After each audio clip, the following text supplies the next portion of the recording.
എല്ലാ പ്രേക്ഷകർക്കും വന്ദനം. കഴിഞ്ഞ ആഴ്ചയിൽ പവർ വിഷൻ ചാനലിന്റെ ഫേസ്ബുക്ക് പേജിലൂടെ അവർ ഓഫ് ഹോപ്പ് എന്ന പരിപാടി ലൈവ് സ്ട്രീം ചെയ്യുവാൻ കഴിഞ്ഞു. അനേക പ്രിയപ്പെട്ടവരിൽ നിന്നും നല്ല അഭിപ്രായങ്ങൾ ലഭിക്കുവാൻ കഴിഞ്ഞു. കൊറോണ കാലത്തെ വാർത്തകളും അവലോകനങ്ങളും കൊണ്ട് നമ്മുടെ ചെവിയും തലയുമൊക്കെ മരവിച്ചിരിക്കുകയാണെന്ന് എനിക്കറിയാം. എന്നാൽ ഈ ഫേസ്ബുക്ക് ലൈവിലൂടെ ഞങ്ങളെ വീക്ഷിക്കുന്ന പ്രേക്ഷകർക്ക് വ്യത്യസ്തമായ അനുഭവങ്ങൾ പങ്കുവെക്കുകയാണ് ഞങ്ങളുടെ ലക്ഷ്യം. ഇന്ന് ഈ ലൈവിൽ പങ്കെടുക്കുന്ന അതിഥികളെ പരിചയപ്പെടുത്തുന്നതിൽ എനിക്ക് വളരെയധികം സന്തോഷമുണ്ട്. അവരെ ഞാൻ ഒരു വാക്കിൽ പരിചയപ്പെടുത്തിയ ശേഷം അവരവർ തന്നെ അവരെ പരിചയപ്പെടുത്തി സംസാരിക്കുന്നതായിരിക്കും. ആദ്യമായി അറ്റ്ലാന്റയിൽ നിന്നും ഡോക്ടർ രാജേഷ് മാത്യു. അദ്ദേഹം ജോർജിയയിലെ ഒരു പ്രശസ്ത ആശുപത്രിയിൽ ഇൻഫെക്ഷസ് ഡിസീസ് ഡോക്ടറായിട്ടാണ് സേവനം ചെയ്യുന്നു. രണ്ടാമത്തെ അതിഥി ന്യൂയോർക്കിൽ നിന്നും captain Stanley George. New York police ഡിപ്പാർട്ട്മെന്റിൽ ഒരു ക്യാപ്റ്റനായി സേവനം ചെയ്യുന്നു. മൂന്നാമത്തെ അതിഥി ഡാളസിൽ നിന്നുമാണ്. കോവിഡ് രോഗം അമേരിക്കയിൽ വ്യാപനത്തിന് മുൻപ് പല ഇൻഫർമേഷൻ വീഡിയോകൾ തയ്യാറാക്കി സമൂഹ മാധ്യമങ്ങളിൽ എല്ലാവർക്കും പരിചിതയായ പ്രിയ വെസ്ലിയാണ് നമ്മുടെ മൂന്നാമത്തെ അതിഥി. ഈ മൂന്ന് പേരെയും ഞാൻ ഈ ലൈവ് പ്രോഗ്രാമിലേക്ക് സ്വാഗതം ചെയ്യുന്നു. അതുപോലെ എൻ്റെ എല്ലാ ഫേസ്ബുക്ക് പ്രേക്ഷകർക്കും സ്വാഗതം. ഡോക്ടർ രാജേഷ് മാത്യു, ആദ്യം തന്നെ താങ്കൾക്ക് എൻ്റെ പ്രേക്ഷകർക്ക് ഒന്ന് പരിചയപ്പെടുത്തി സംസാരിക്കാമോ?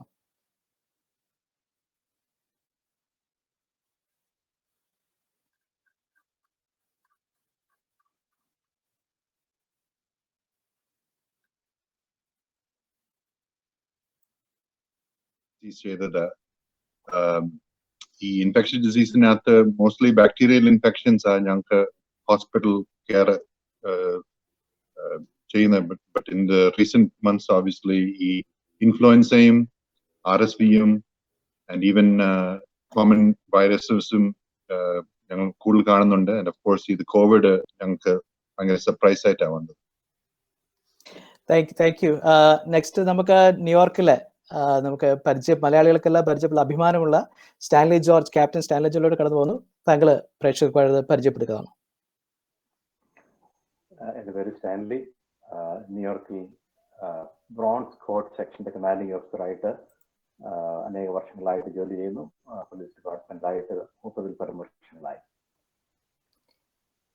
മൂന്നാമത്തെ അതിഥിയെ ഞാൻ നിങ്ങൾക്ക് പരിചയപ്പെടുത്തുന്നു. സമൂഹ മാധ്യമങ്ങളിൽ വളരെ ഇൻഫർമേറ്റീവ് ആയിട്ടുള്ള വീഡിയോസ് ആദ്യമേ തന്നെ കൊറോണ വ്യാപനത്തിന്റെ സമയത്ത് ഞാൻ പ്രാരംഭത്തിൽ പറഞ്ഞതുപോലെ ചെയ്തതാണ്. പ്രിയ വെസ്ലി സ്വന്തമായിട്ട് പരിചയപ്പെടുത്തി സംസാരിക്കുന്നതായിരിക്കും. ഓക്കെ, ഞാൻ പ്രിയ വെസ്ലി. കോവിഡ് രോഗത്തിന് അടിമയായി പോയി. ഇപ്പം ക്യൂറായി റിക്കവർ ചെയ്ത് വരുന്നു. ഞാൻ ഇവിടുത്തെ വെറ്ററൻസ് അഫയേഴ്സിൽ ഫാമിലി നഴ്സ് പ്രാക്ടീഷണറായിട്ട് ഡയബറ്റീസ് ക്ലിനിക്കിൽ ജോലി ചെയ്യാണ്.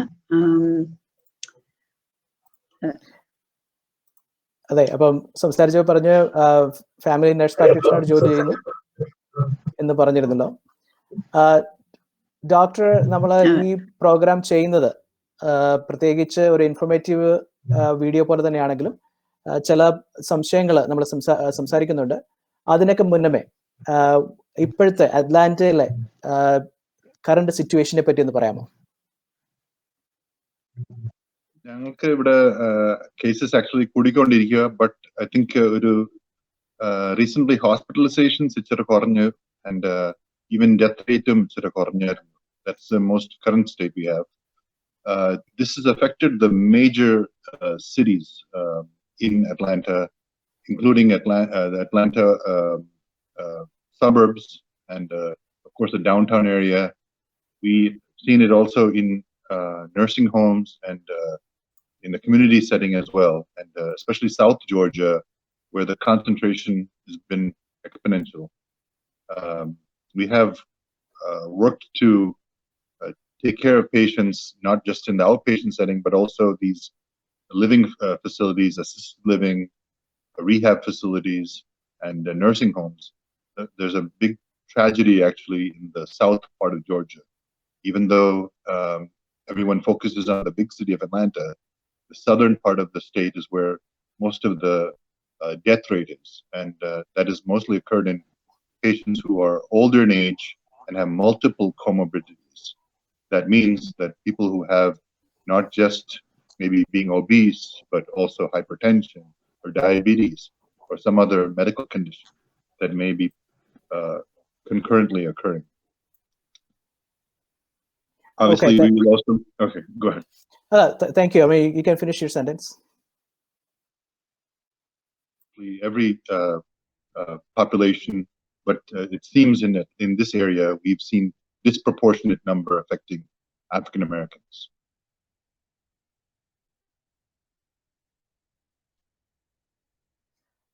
കൊറോണ വ്യാപനത്തിൽ അമേരിക്കയിലെ നിരക്ക് വളരെ ക്രമാതീതമായിട്ട് പോയിക്കൊണ്ടിരിക്കുകയാണ്. അത് പറയുമ്പോൾ ന്യൂയോർക്ക് പട്ടണം മരണനിരക്കിലും രോഗികളുടെ എണ്ണത്തിലും അധികമാണ്. അവിടുത്തെ ഇപ്പോഴത്തെ സ്ഥിതി എങ്ങനെയാണെന്ന് പറയാമോ? ഡോക്ടർ പറഞ്ഞ പോലെ തന്നെ ന്യൂയോർക്കിൽ വളരെയധികം നമ്പേഴ്സ് കൂടിക്കൊണ്ട് തന്നെ ഇരിക്കുകയാണ്. 18,000 ആൾക്കാർ മരിച്ചു. ന്യൂയോർക്ക് സിറ്റിയിൽ 14,000, 240,000 പേർ കോവിഡ് ബാധിതരാണ്. ന്യൂയോർക്ക് സിറ്റിയിലെ 133,000. ഇതൊക്കെയാണ് ഇപ്പോഴത്തെ ഇവിടുത്തെ നമ്പർ.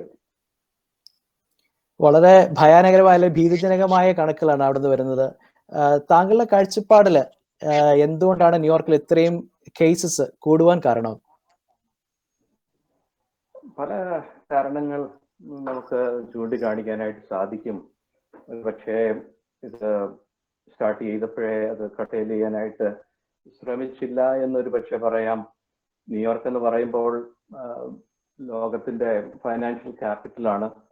ലോകത്തിന്റെ പല ഭാഗങ്ങളിൽ നിന്ന് ആൾക്കാർ ഇവിടെ കടന്നു വരുന്നു. ടൂറിസം, ബിസിനസ് ട്രാവലേഴ്സ്, ഇങ്ങനെ പലരും ഇവിടെ കടന്നു വരുന്നു. സിവിൽ ലിബർട്ടീസ് ഇവിടെ വളരെ കൂടുതലാണ്. അതുപോലെ ഇത് ഇത്രമാത്രം ഭീകരമായ ഒരു സംഭവമായി തീരും എന്ന് ആരും വിചാരിച്ചില്ല എന്ന് അനുമാനിക്കേണ്ടിയിരിക്കുന്നു. ഈ കോവിഡ് ഇവിടെ തുടങ്ങിയ ആദ്യ കാലങ്ങളിൽ തന്നെ, ആദ്യത്തെ 1-2 ദിവസങ്ങൾക്കുള്ളിൽ തന്നെ ഞാൻ വായിച്ചത് ശരിയാണെങ്കിൽ 430,000-ത്തിലധികം ആൾക്കാർ ചൈനയിൽ നിന്നും ഇറ്റലിയിൽ നിന്നും ഒക്കെ ന്യൂയോർക്കിൽ കടന്നു വന്നു എന്നാണ് വായിച്ചതായിട്ട് ഞാൻ ഓർക്കുന്നത്. അപ്പോൾ ഒരു രാജ്യത്തിനും അവരുടെ എക്കോണമി തകർത്ത് കളയുവാനായിട്ട് താല്പര്യമില്ല. അതുകൊണ്ട് N1 വന്നതുപോലെ H1 വന്നതുപോലെയൊക്കെ ഇതും അങ്ങ് കടന്നു പോകും എന്നൊരു ധാരണയായിരുന്നു എന്നാണ് എനിക്ക് തോന്നുന്നത്. പിന്നെ ഇവിടുത്തെ വെതർ വളരെ ഇച്ചിരി സ്ലോ ആയി പോയി റിയാക്ട് ചെയ്യാനായി എന്ന് ചിന്തിക്കേണ്ടിയിരിക്കുന്നു. മറ്റ് നാടുകളിലെ പോലെ അല്ലല്ലോ ഇവിടെ. സിവിൽ ലിബർട്ടീസ് കുറച്ച് കൂടുതലാണ്. അതുകൊണ്ട് ഇതൊക്കെ ഇതിന് ബാധകമായി തീർന്നു. ഇതൊക്കെ ആയിരിക്കാം കാരണമെന്ന് നമുക്ക് അനുമാനിക്കാം. ഇവിടുത്തെ നമ്പര് ഇപ്പോൾ ഡോക്ടർ മുമ്പേ പറഞ്ഞതുപോലെ ഹോസ്പിറ്റലൈസേഷൻ നമ്പേഴ്സ് കുറയുന്നു, ഡെത്ത് റേറ്റ് കുറഞ്ഞു. So at least that is in the right direction.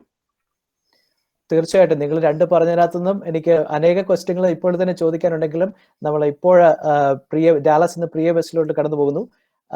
ആദ്യം അഭിമുഖത്തിൽ അല്ലെങ്കിൽ പരിചയപ്പെടുത്തി സംസാരിച്ചപ്പോൾ പ്രിയ ബസ്സിൽ പറഞ്ഞിരുന്നു കോവിഡിന് അടിമയായെന്ന് പറഞ്ഞു.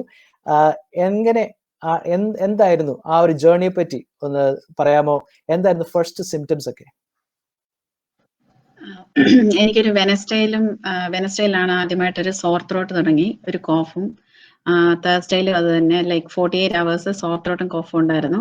പിന്നെ ആ ഫ്രൈഡേയില് 3rd day മോർണിംഗിൽ ഭയങ്കര സിവിയർ ഏക്സും ഫീവറും സ്റ്റാർട്ട് ചെയ്തു. അപ്പോൾ എനിക്ക് സാധാരണ അങ്ങനെ ഫ്ലൂ ഒന്നും വന്നിട്ടില്ല. അപ്പം എനിക്ക് ഇത്രയും സിംറ്റംസ് വന്നപ്പോൾ എനിക്ക് തോന്നി എനിക്ക് കോവിഡ് പിടിച്ചായിരിക്കും. ബട്ട് എൻ്റെ ജോലിയിൽ കുറച്ച് 3-4 എംപ്ലോയീസിനുണ്ടായിരുന്നു. പേഷ്യൻസിനെ ഒന്നും ഞാൻ ടേക്ക് കെയർ ചെയ്തതായിട്ട് എനിക്ക് ഓർമ്മയില്ല. അവിടെ പേഷ്യൻസ് അങ്ങനെ ഇല്ലായിരുന്നു. സോ അങ്ങനെയാണിത് സ്റ്റാർട്ട് ചെയ്തത്. ഉണ്ടായിരുന്നത് പറഞ്ഞു. ഡോക്ടർ, താങ്കൾ കോവിഡ് പേഷ്യൻസിനെ ടേക്ക് കെയർ ചെയ്യുന്നു. ഈ സിംറ്റംസ് ആണോ സാധാരണ ആൾക്കാരിൽ കണ്ടുവരുന്നത്, അതോ വേറെ ഡിഫറെന്റ് ആയിട്ടുള്ള സിംറ്റംസും കാണുന്നുണ്ടോ? Actually, Priya raises a symptom that many people may confuse in this time of springtime. ഈ സമയത്ത് ഞങ്ങൾക്ക് of course pollenum, ഈ അലർജിയും വരുന്ന സമയമാണ്, and many people will have a scratchy throat or some type of allergic symptom in their nose, And usually we don't see that the sore throat is the classic symptom of COVID. More likely in the patients who I see in the hospital setting, the patients are complaining of cough and shortness of air and fever.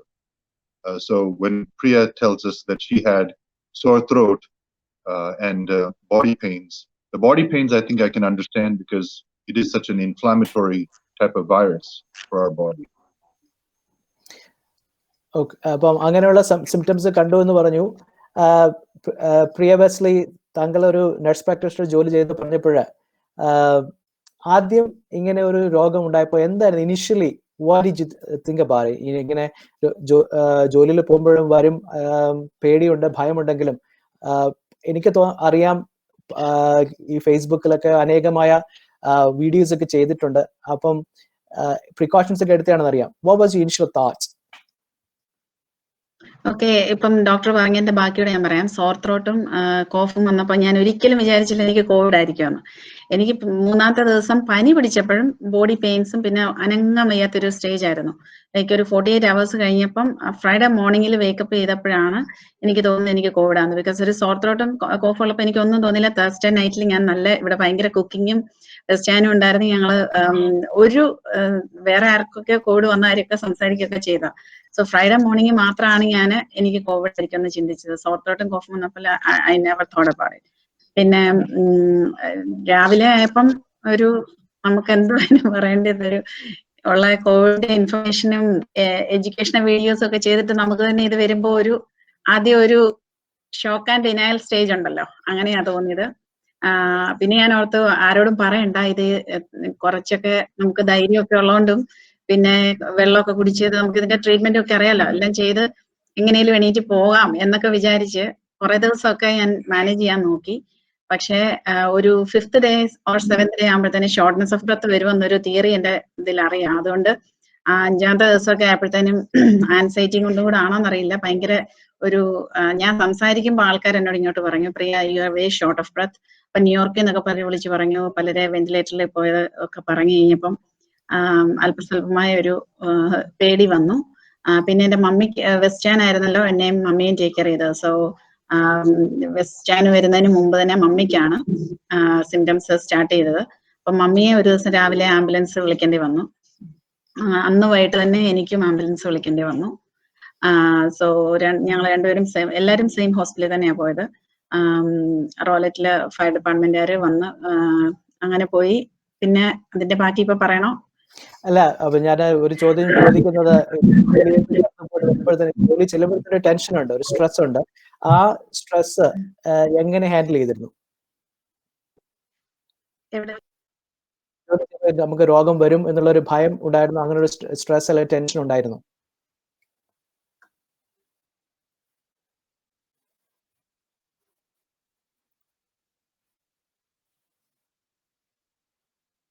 എണീക്കാൻ വയ്യാത്ത ഒരവസ്ഥയായിരുന്നു. Just സ്ലിങ്ങിൽ നോക്കി കിടക്കുക, കഞ്ഞി കൊണ്ടുവരുമ്പം പോയി just ഇഴഞ്ഞു പോയി എടുക്കുന്ന പോലെയായിരുന്നു. വല്ലാത്ത അവസ്ഥയായിരുന്നു. എനിക്ക് നന്നായിട്ട് അത് സിവിയർ ആയിട്ട് എന്നെ അഫക്റ്റ് ചെയ്തു. വേറെ ഒന്നും ആലോചിക്കാനുള്ള ഒരു ഡേക്കിലും നൈക്കിലും മാറി മാറി എടുക്കുക. സ്റ്റീം ഇൻഹലേഷൻ ഒന്നും എടുക്കാൻ എഴുന്നേറ്റ് പോകാനുള്ള ബലമില്ലായിരുന്നു. ചോദിക്കുന്നവരൊക്കെ എടുക്കുന്നുണ്ടെന്ന് പറഞ്ഞു. ബട്ട് 1 or 2 ഒക്കെ കഷ്ടിച്ചായിരുന്നു എടുക്കുന്നത്, സലൈൻ കാർഗൽസും ഒക്കെ. പിന്നെ ഒരു 5ാമത്തെ ദിവസമായപ്പം ഇവിടെ അടുത്ത് തന്നെയുള്ള ഒരു ER ഞാൻ തന്നെ ഡ്രൈവ് ചെയ്ത് പോയി, അങ്ങനെയാണ് ടെസ്റ്റ് ചെയ്തത്. സോ 12 hours തന്നെ റിസൾട്ട് ഇറങ്ങിയായിരുന്നു. അതിനുശേഷം ഒരു 2 more days കഴിഞ്ഞാണ് വയ്യാതെ ER പോകേണ്ടി വന്നത്. സോ സത്യം പറഞ്ഞാൽ പ്രത്യേകിച്ചൊന്നും ചിന്തിക്കാനൊന്നും ഉള്ള ഒരു ശക്തിയോ മാനസികാവസ്ഥയോ ഒന്നും ഇല്ലായിരുന്നു അന്നേരം.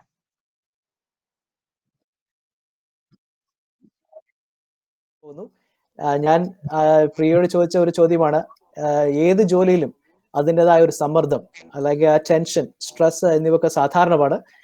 പ്രത്യേകാൽ താങ്കളുടെ ജോലി അതിന്റെ സ്വഭാവം വെച്ചുകൊണ്ട് വളരെ സമ്മർദ്ദവും മാനസിക പിരിമുറുക്കവും ഒക്കെ ഉള്ള ഒരു ജോലിയാണ് ചെയ്യുന്നത്. അങ്ങനെയെങ്കിൽ ഈ തരുണത്തിൽ ഈ സ്ട്രെസ്സുകളൊക്കെ വർദ്ധിക്കുന്ന അല്ലെങ്കിൽ ഇരട്ടിക്കുന്ന നമുക്ക് എല്ലാവർക്കും ഊഹിക്കാവുന്നേ ഉള്ളൂ. പേഴ്സണലി എങ്ങനെ അത് ഹാൻഡിൽ ചെയ്തു ക്യാപ്റ്റൻ സ്റ്റാൻലി ജോർജ്?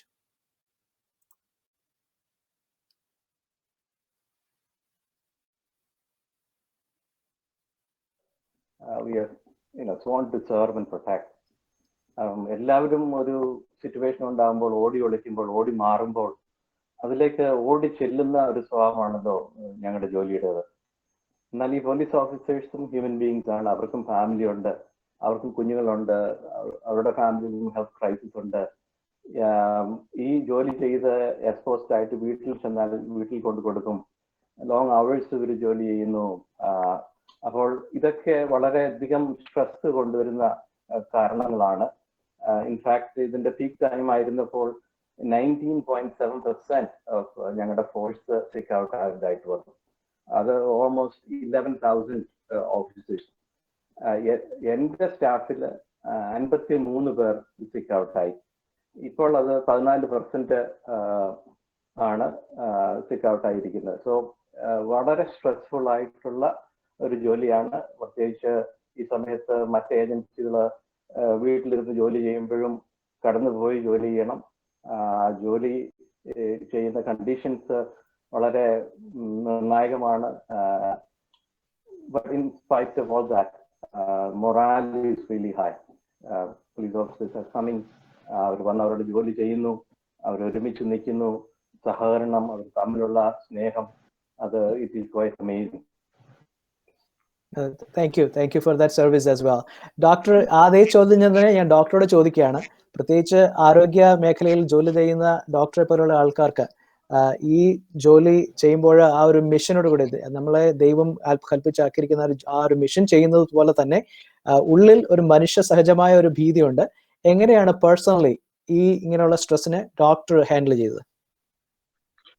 ഈ സമയത്ത് ഞാൻ ഒത്തിരി ഫാമിലി സപ്പോർട്ട് അത് ആവശ്യമുണ്ടായിരുന്നു. Because my wife also is working in A hospital as a hospitalist. So both of us are having 4 children, and we always prepared that we are bringing the infection potentially to our house. We have 4 children and we don't want them to get infected too. But if you wear the proper precautions, and I think that's why I think that I had to give a lot of credit to Stanley, George, and others in his line of work, that they were able to go to work, rushed into the difficult situations sometimes without protection. So in the hospital, of course, we have that liberty of having some prophylactic things, and sometimes we're asked to reuse those things. You reuse the masks and take appropriate precautions when we suspect people. But there are a lot of people whose work, they don't have that liberty of having everything there to protect themselves from patients or from the patients who may have infection. But I think mostly I've spent a lot of time depending on the word of Christ, and this is, of course, this happened in a time when all of us have had Easter and Good Friday. We've all had to look at the cross and see how tragedy met, how we can deal with our tragedy through the cross. And so I think we have a lot of example from our Bible, and I think many of us have been able to stand firm with our faith in Christ, and know that no matter what difficulty we face, we can overcome it with His help. Thank you for those words as well. Priya Wesley, രോഗം വന്നു എന്ന് മനസ്സിലായി, ആ ഒരു ഭീതിയിൽ അല്ലെങ്കിൽ ഹോസ്പിറ്റലിൽ പോയെന്ന് പറഞ്ഞു. അതിനുശേഷം വീട്ടില് ഒരു ഐസൊലേഷൻ അല്ലെങ്കിൽ ഒരു ഏകാന്തതയുടെ അനുഭവത്തിൽ ആയിരുന്നു. ആ സമയത്ത് what was your biggest concern? Biggest concern എൻ്റെ മമ്മിക്ക് സംഭവിച്ചാൽ മമ്മി ജീവനോടെ തിരിച്ചു വരുമോ എന്നുള്ളതായിരുന്നു. മമ്മി ആംബുലൻസ് മമ്മിയെ കൊണ്ടുപോയി. മമ്മിക്ക് COPD ഉണ്ട്, പിന്നെ അറിയാലോ ഡിമെൻഷ്യയും മമ്മിക്ക് കെയർ ടേക്കറും ഒക്കെ ഉണ്ടായിരുന്നതാണ്. അപ്പം ഞാനിങ്ങനെ കിടക്കുന്നു, വെസ്റ്റാനാണ് മമ്മിയും ടേക്ക് കെയർ ചെയ്തുകൊണ്ടിരുന്നത്. അപ്പം വെസ്റ്റിക്ക് ഉണ്ടാകുന്ന ഒരു സ്ട്രെസ് ഉണ്ടായിരുന്നു. അതല്ലാതെ മമ്മിക്ക് വന്നു കഴിഞ്ഞാലുള്ള ബ്രീതിങ് ഇഷ്യൂസും ന്യൂമോണിയ മമ്മിക്ക് വന്നു കഴിഞ്ഞാൽ മമ്മി തിരിച്ച് വീട്ടിലോട്ട് വരുമോ എന്നുള്ളൊരു ടെൻഷൻ. പിന്നെ മറ്റൊരു വലിയ കൺസേൺ എന്ന് പറയുന്നത് എൻ്റെ പിള്ളേരാണ്. അവര് ഈ സ്റ്റെയർ കേസ് കാണുന്നുണ്ടല്ലോ, അതിന് താഴോട്ട് വരാറില്ല. 1 മാസത്തോളമായി അവര് രണ്ടുപേരും അവിടെ ഐസൊലേഷനിലാണ്.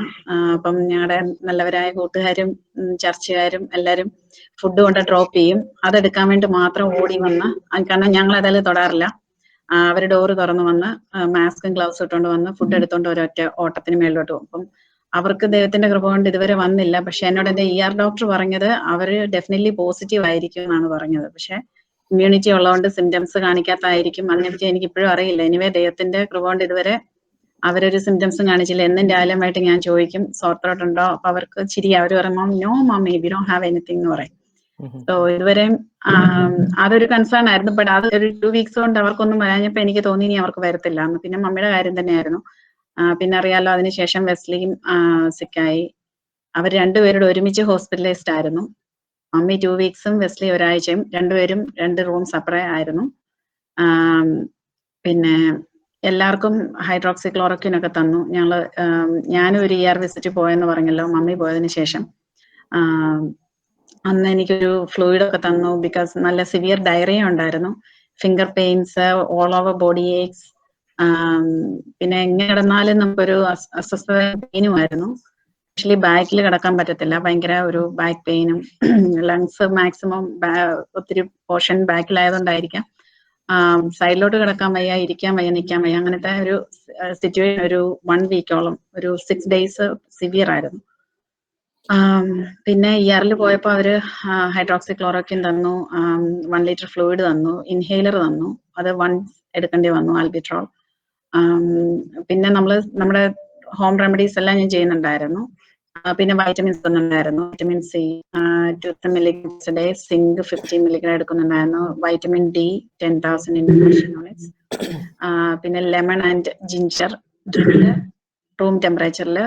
പിന്നെ ഒരു തുളസി ടീ ഒരു ഫ്രണ്ട് തന്നു, അത് കുടിക്കുന്നുണ്ടായിരുന്നു. Means always hot liquids only. So അങ്ങനെ ഒരു 15th ഡേയിലാണ് എന്റെ ഫീവർ ബ്രേക്ക് ചെയ്യുന്നത്. അപ്പൊ ഒരു 7th തൊട്ട് ഒരു 15th ഡേ വരെ ഭയങ്കര ഒരു സിക്കായിരുന്നു. എനിക്ക് ഒന്നും നമുക്ക് പിന്നെ വേറൊരു ഇമ്പോർട്ടന്റ് കാര്യം, ഫ്രൈഡേ മോർണിംഗിൽ ആ ഫീവർ വന്ന സെയിം ടൈമിൽ തന്നെ എന്റെ loss of smell and taste, അത് ഒരു സ്മെല്ല് ഒന്നും ഒരു 15th ഡേ വരെ എനിക്കില്ലായിരുന്നു. വിശപ്പില്ലായിരുന്നു. അത് പിന്നെ ഫീവർ വരുമ്പോഴേ തന്നെ നമ്മുടെ ആപ്പിറ്റൈറ്റ് പോവും. സോ അതൊരു 2-3 ഇമ്പോർട്ടന്റ് സിംറ്റംസ് തുടക്കത്തിൽ തൊട്ടേ ഉണ്ടായിരുന്നതാണ്. അതെ, ഈ സിംറ്റംസ് എല്ലാം കേട്ടു. ഞാൻ പിന്നെ ഡോക്ടറോട് അടുത്ത ചോദ്യം ചോദിക്കും മുമ്പ് സ്റ്റാൻലി ജോർജിനോട് ഒരു കാര്യം പറയുന്നു. താങ്കൾക്ക് ബ്രെയിൻ സ്റ്റോം ചെയ്യാമെങ്കിൽ ഒരു കാര്യം ചോദിക്കണം. ഇങ്ങനെ ഏകാന്തത മനുഷ്യൻ ഇഷ്ടപ്പെടുന്ന ഒരു കാര്യമല്ല.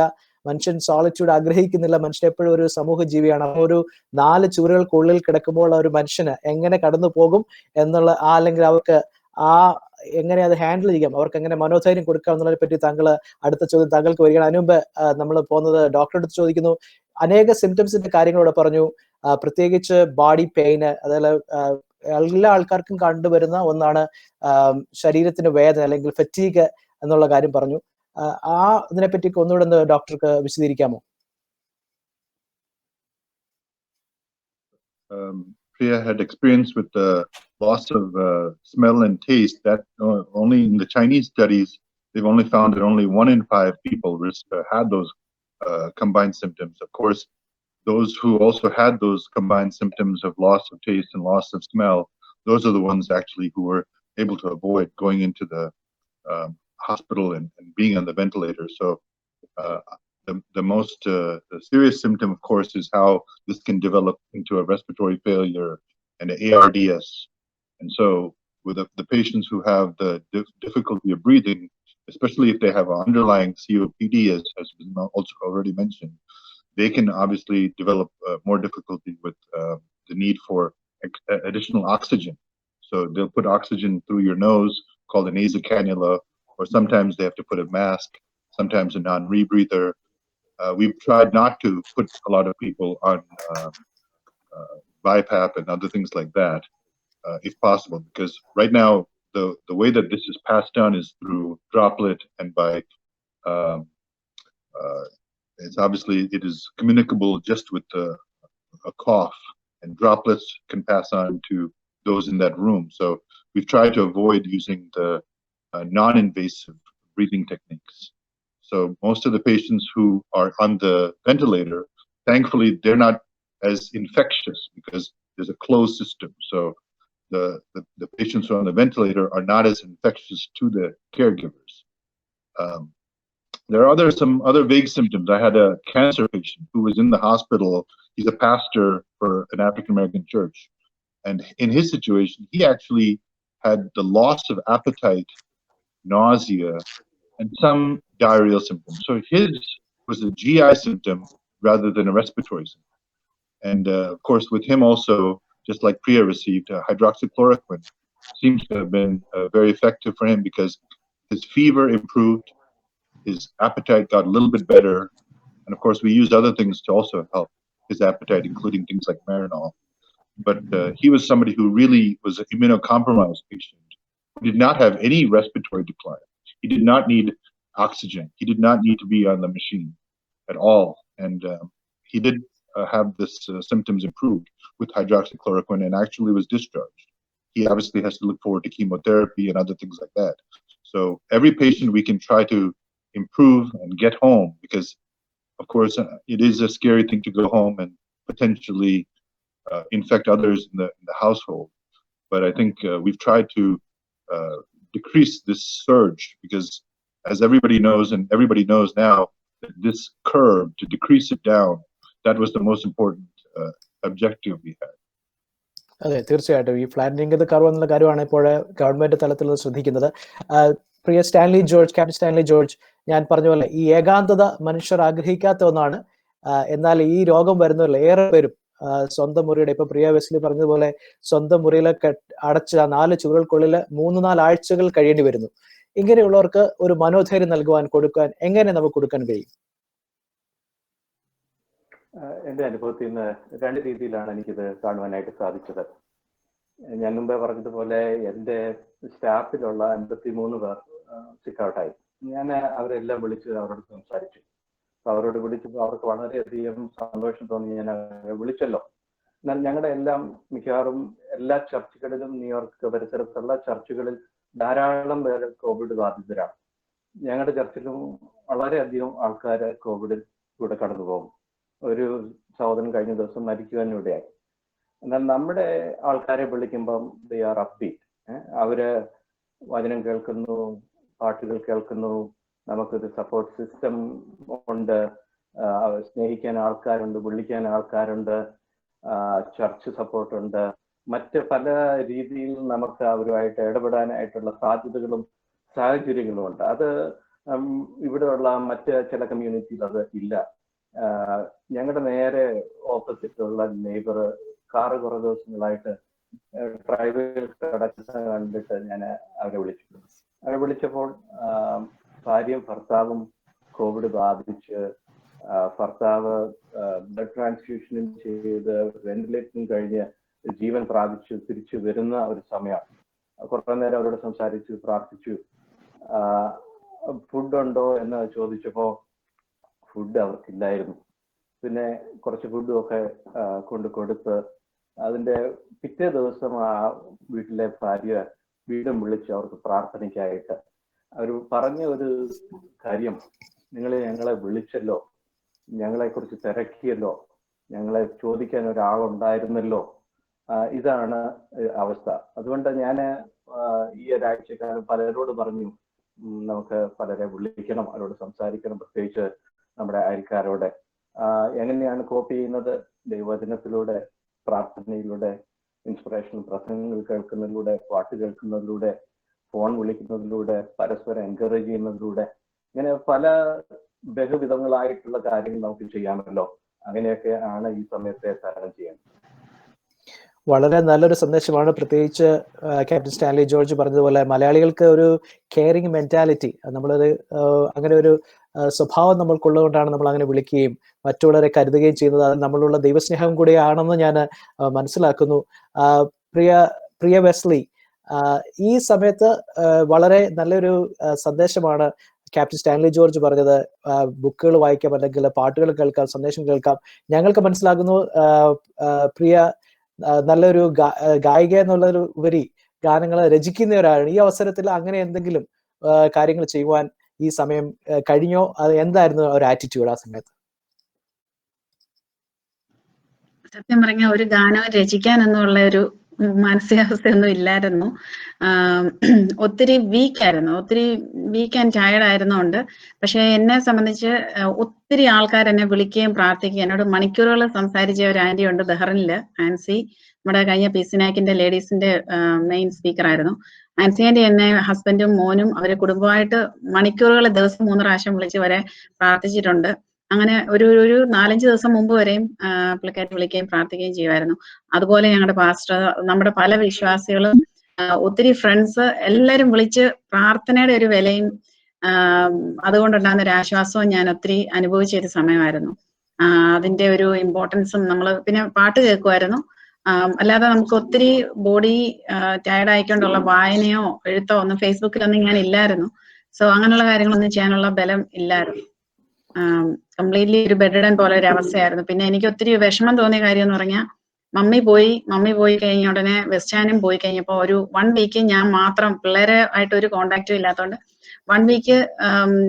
പിന്നെ ഒരു ബെറ്റർ ഒരു നല്ല കാര്യം എന്ന് വെച്ച് കഴിഞ്ഞാൽ അവർ രണ്ടുപേരും പോയി കഴിഞ്ഞ സമയത്ത് ഞാൻ പതുക്കെ എണീറ്റായിരുന്നു. അതുകൊണ്ട് എന്റെ സ്വന്തം കാര്യം ചെയ്യാനും, പിന്നെ നമ്മുടെ അപ്പുറത്തെ കൊച്ചുവഞ്ചാൻ ഞാൻ തന്നെ ഉണ്ടായിരുന്നപ്പോൾ കൊച്ചുവഞ്ചാനും പ്രഭയാന്റിയും എനിക്ക് ഓരോ മീലും ഈ ഡോറിൽ കൊണ്ടുവച്ച് തരുമായിരുന്നു. പിന്നെ എല്ലാ ഫ്രണ്ട്സ് എല്ലാം, ഫാമിലീസ്, ചർച്ച് ഫാമിലി എല്ലാവരും ഫുഡിനൊന്നും ഇപ്പോഴും ഒരു പ്രശ്നമില്ല. അങ്ങനെ ഒരു ഭയങ്കര ഒരു എന്താ പറയണ്ടേ, എല്ലാവരുടെയും സ്നേഹവും കരുതലും ഒക്കെ ഒത്തിരി അനുഭവിച്ചു. പ്രാർത്ഥിച്ചത് കൂടാതെ തന്നെ എല്ലാവരും എന്താവശ്യം ഉണ്ടെങ്കിലും, അത് ഫുഡ് തന്നെയല്ല, നാപ്കിൻസ്, സാനിറ്റൈസർ, അങ്ങനെ എന്താവശ്യം ഉണ്ടെങ്കിലും നമുക്ക് ഈ ഡോറിൽ, ഞങ്ങൾ ഇതുവരെ ഇവിടുന്ന് പുറത്തു പോയിട്ടില്ല, ഹോസ്പിറ്റലിൽ പോയതല്ലാതെ, അങ്ങനെ ഒരു ഇത് അനുഭവിക്കാൻ പറ്റി. പിന്നെ നമ്മള് ഏകാന്തത ഒത്തിരി അനുഭവിച്ചുവെങ്കിലും പിന്നെ ഈ മുമ്പ് സിംറ്റംസ് പറഞ്ഞല്ലോ, റെസ്പിറ്റോറി, ഞങ്ങൾക്കെല്ലാം പൾസ് ഓക്സിമീറ്റർ എപ്പോഴും 90 above ഉണ്ടായിരുന്നു. പക്ഷെ എനിക്കും വെസ്റ്റാനും ഏറ്റവും കൂടുതൽ ഫീൽ ചെയ്തത് നോസിയ. വെസ്റ്റാൻ ഇപ്പോഴും നോസിയ ഉണ്ട്. ആ ഒരു GI സിംറ്റംസ് ഒത്തിരി ഫീൽ ചെയ്തു. പിന്നെ എനിക്ക് വാട്ടറി ഡയറിയ ഉണ്ടായിരുന്നു, ലൈക്ക് ഒരു 2 വീക്സോളം. അതിപ്പോ അതുകൊണ്ടൊക്കെ കൂടെ ഒന്നുകൂടെ ടയർഡ് ആയിരുന്നു, ബോഡി ഒത്തിരി വീക്ക് ആയിട്ടുണ്ട്. പിന്നെ ന്യൂമോണിയ എല്ലാവർക്കും ഉണ്ടായിരുന്നു, ഞങ്ങൾക്ക് 3 പേർക്കും CT സ്കാൻ ഒക്കെ എടുത്തു. വെസ്റ്റാന്റെ ന്യൂമോണിയ ഇച്ചിരി സിവിയർ ആയിരുന്നു. പുള്ളി IV ആന്റിബയോട്ടിക്സിലും വീട്ടിൽ വന്നു കഴിഞ്ഞിട്ടും ലെവക്യൂനിലായിരുന്നു. സോ അങ്ങനെ ഒരു നമ്മൾ ട്രീറ്റ്മെന്റിലോട്ട് കടന്നു പോകുന്നതിന് മുമ്പ് സ്റ്റാൻലി ജോർജിനോട് ഒരു ചോദ്യം കൂടെ. താങ്കൾ പറഞ്ഞു നമ്മൾ ഓരോരുത്തരെ വിളിച്ച് സംസാരിക്കുമ്പോൾ വചനത്തിൽ ഉറപ്പിക്കാൻ കഴിയുമെന്ന് പറഞ്ഞത്. പക്ഷെ മലയാളികളിൽ കണ്ടുവരുന്ന മറ്റൊരു സ്വഭാവമുണ്ട്. നമ്മൾ ഒരാൾ വിളിച്ചു കഴിഞ്ഞാൽ ആദ്യം പറയുന്നത് ഒരു ഭീതിപ്പെടുത്തുന്ന വാക്കാണ്. അല്ലെങ്കിൽ ഞാൻ ഒരു തമാശ രീതി പറഞ്ഞാൽ പോലും നമ്മൾ പറയും, എൻ്റെ അമ്മാച്ചനും ഇതേ രോഗം വന്നാണ് മരിച്ചു, അല്ലെങ്കിൽ ഇതേ ഒരു നമ്മൾ ആശ്വസിപ്പിക്കുന്നതിന് പകരം നമ്മൾ ചിലപ്പോൾ കുറച്ചുകൂടെ ഭീതി ജനിപ്പിക്കുന്ന വാക്കുകൾ നമ്മൾ ഉണ്ടാകുന്നുണ്ട്. അതിനെപ്പറ്റി താങ്കൾ എന്താണ് പറയുന്നത്? നമ്മൾ ഒരാളെ വിളിക്കുമ്പോൾ എങ്ങനെ ആ കാര്യത്തെ അപ്രോച്ച് ചെയ്യണം എന്നുള്ളത് താങ്കൾ എന്തെങ്കിലും എങ്ങനെ പറയുന്നത്? എല്ലാ കമ്മ്യൂണിറ്റിക്കും അവരുടേതായിട്ടുള്ള നന്മയും തിന്മയും ഉണ്ട്. ഒരുപക്ഷെ നമ്മുടെ തിന്മ അതായിരിക്കാം. എന്നിരിക്കലും ഈ ഒരു സാഹചര്യത്തിൽ ഇത് ആർക്കും വരാവുന്ന ഒരു ഡിസീസാണ്. എങ്ങനെ വരുന്നുവെന്ന് ഇതുവരെ നമുക്ക് മനസ്സിലായിട്ടില്ല. അതുകൊണ്ട് ഇന്ന് ഞാൻ നാളെ നീ എന്നുള്ളതായിരിക്കും മനസ്സിലാക്കേണ്ടത്. അപ്പം അതുകൊണ്ട് വളരെ സെൻസിറ്റീവായിട്ട് നമ്മൾ ഈ കാര്യങ്ങളിൽ ഇടപെടണം. ദൈവത്തിന്റെ വാഗ്ദത്തങ്ങളെ മുറുകെ പിടിക്കുന്ന രീതിയിലുള്ള വചനങ്ങൾ പറയുക. യേശുവിന്റെ നാമത്തിൽ വിടുതലുണ്ടെന്ന് നമ്മൾ വിശ്വസിക്കുന്നു. യേശുവിന്റെ നാമത്തിന് ശക്തിയുണ്ട്. അതുകൊണ്ട് വിളിക്കുമ്പോൾ അത് അവരെ പറഞ്ഞ് അവരെ കൂടെ ബലപ്പെടുത്തുകയാണ് നാം ചെയ്യേണ്ടത്. അത്യുന്നതന്റെ മറവിൽ വസിക്കുകയും സർവശക്തന്റെ നിറയിൻ കീഴിൽ പാർക്കുകയും ചെയ്യുന്നവൻ, അവൻ നിന്നെ വേട്ടക്കാരന്റെ കെണിയിൽ നിന്നും നാശകരമായ മഹാമാരിയിൽ നിന്നും വിടുവിക്കും എന്നൊക്കെയുള്ള വചനം എടുത്ത് പറഞ്ഞ് മറ്റുള്ളവരെ ഈ രീതിയിൽ കൂടെ കടന്നു പോകുമ്പോൾ അവർക്ക് അതാണ് കേൾക്കേണ്ടത്. അത് നമ്മൾ സെൻസിറ്റീവ് ആയിരിക്കണം. അതൊരു ശുശ്രൂഷയാണ്. അതിനായിട്ടാണ് നമ്മളെ ബലപ്പെടുത്തി നിർത്തിയിരിക്കുന്നത്. അതുകൊണ്ട് തിന്മകൾ ഡ്വെല്ല് ചെയ്യാതെ ദൈവ വാഗ്ദത്തങ്ങളെ മുറുകെ പിടിക്കുകയും മറ്റുള്ളവരെ എൻകറേജ് ചെയ്യുകയും ചെയ്യുവാനായിട്ട് ഒരു കറക്ഷൻ ഇന്ന് രാത്രികാലം ഞാൻ ആ സാമൂഹ്യം പറഞ്ഞതിനോട് ചേർന്ന് പറയുകയാണ്. നമ്മൾ അങ്ങനെ ചെയ്തിരുന്നെങ്കിൽ നന്നായിരുന്നു. വളരെ നല്ല കാര്യമാണ്. നമ്മൾ വചനത്തിൽ ഉറപ്പിക്കുക എന്നുള്ളതാണ് നമുക്ക് ചെയ്യാൻ കഴിയുന്നത്. പ്രാർത്ഥനയിലും വചനത്തിലും അവരെ സഹായിക്കുക എന്നുള്ളതാണ് നമുക്ക് കഴിയുന്നത്.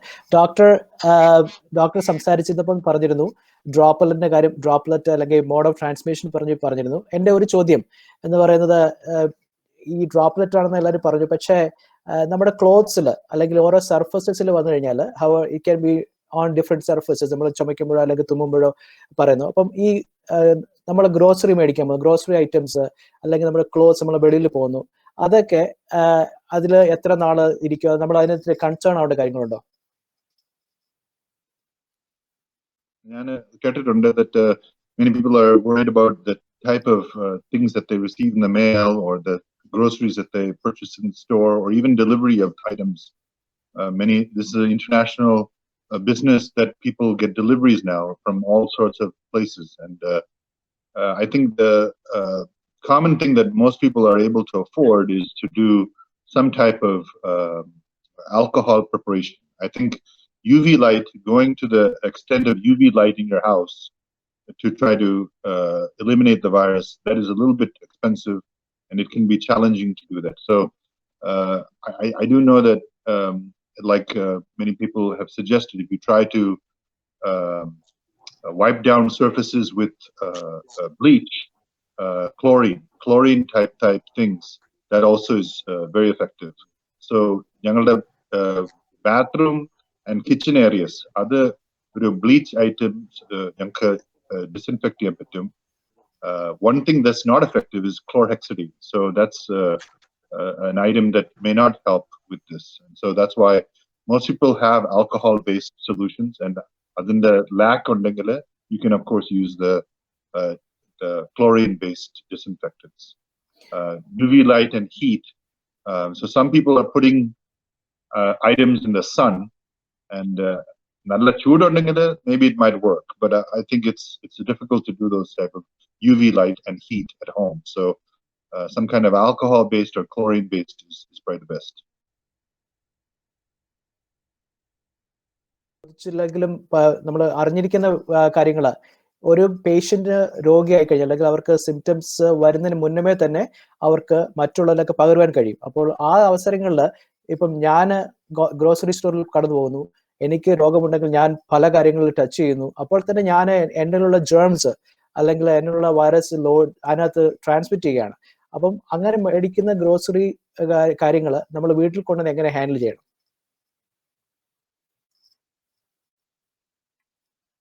To have the 3 entry points. So the entry points are through the eyes, nose, and mouth. It's the only way the virus can enter the body.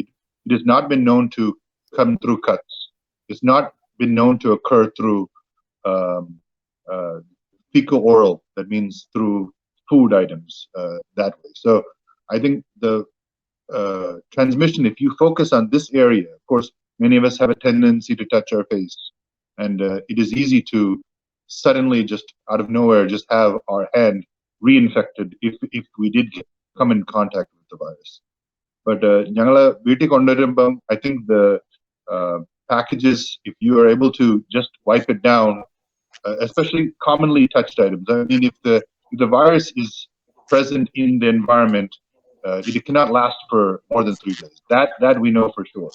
That if you have a sugar packet, you buy a sugar packet from the grocery store, and if you buy it from the area that was less touched, maybe, then if you are keeping that at home and you have kept it for a few days, if you feel that worried about the transmission, you can keep it aside and then use it after a few days.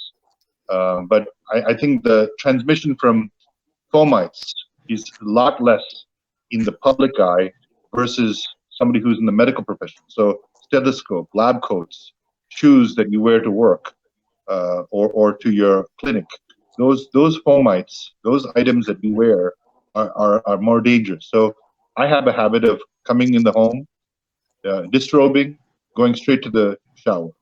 So we don't have to have any of these clothes as a source. You put all those clothes for laundering, and then you'll be in a lot more safer situation. എപ്പോഴും അതിനൊരു നമ്മുടെ മനസ്സിൽ തന്നെ ഒരു ഇതുണ്ടായിരിക്കണം.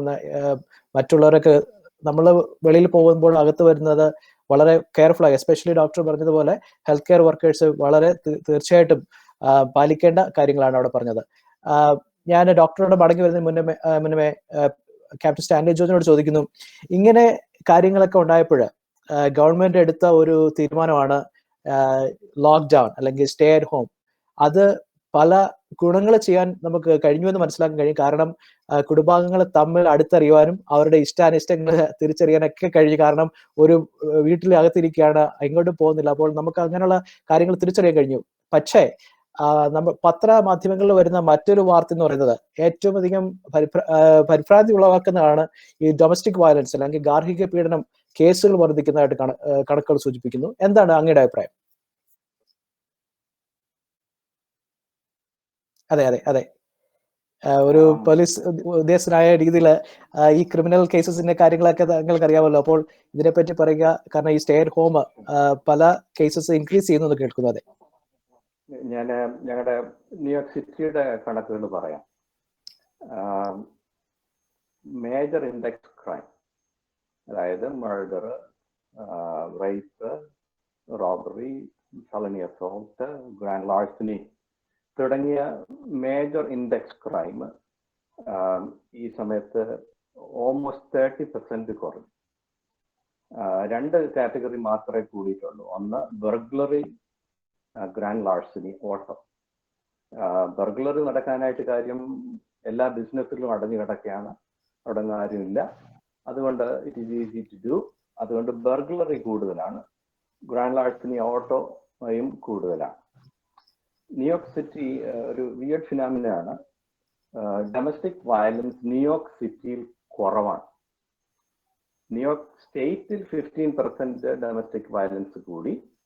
എന്നാൽ New York സിറ്റിയിൽ അത് കുറവാണ്. അത് ആൾക്കാർ എന്തുകൊണ്ടാണ് അത് അങ്ങനെ സംഭവിക്കുന്നതെന്ന് അറിയാൻ മേല. ഒരുപക്ഷെ അണ്ടർ റിപ്പോർട്ടിംഗ് ആണോ എന്ന് എനിക്ക് അറിയാൻ മേല. പക്ഷെ കണക്ക് നോക്കുമ്പോൾ ഇറ്റ് ഈസ് നോട്ട് ഫെയർ. അപ്പം പക്ഷെ മറ്റ് പല സിറ്റികളിലും മറ്റ് പല ഇടങ്ങളിലും ഡൊമസ്റ്റിക് വയലൻസ് കൂടിയിട്ടുണ്ട്. ന്യൂയോർക്ക് സ്റ്റേറ്റിലും കൂടിയിട്ടുണ്ട്. പക്ഷെ സിറ്റിയിൽ അത് കാണുന്നില്ല. അത് കൂടുതലും എനിക്ക് തോന്നുന്നത് ഇങ്ങനെ മനുഷ്യർ പ്രത്യേകിച്ച് ക്വാറന്റൈൻ ആയിട്ട് ഇൻസൈഡിൽ ഇരിക്കുമ്പോൾ വേറെ ആക്ടിവിറ്റീസ് ഒന്നുമില്ല, അവരുടെ മനസ്സ് അങ്ങ് കടിഞ്ഞാണില്ലാതെ പോവുകയാണ്, അല്ലെങ്കിൽ ദേഷ്യപ്പെടുകയോ അങ്ങനെയുള്ള വിവിധ കാര്യങ്ങൾ ഉണ്ടാകാൻ സാധ്യതയുണ്ട്. അതുകൊണ്ടായിരിക്കാം അല്ലേ?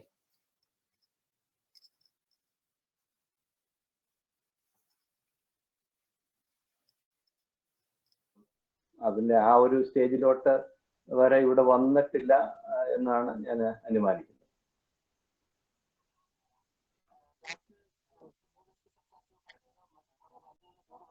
ഹോം റെമഡീസിന്റെ കാര്യങ്ങൾ പറഞ്ഞിരുന്നു.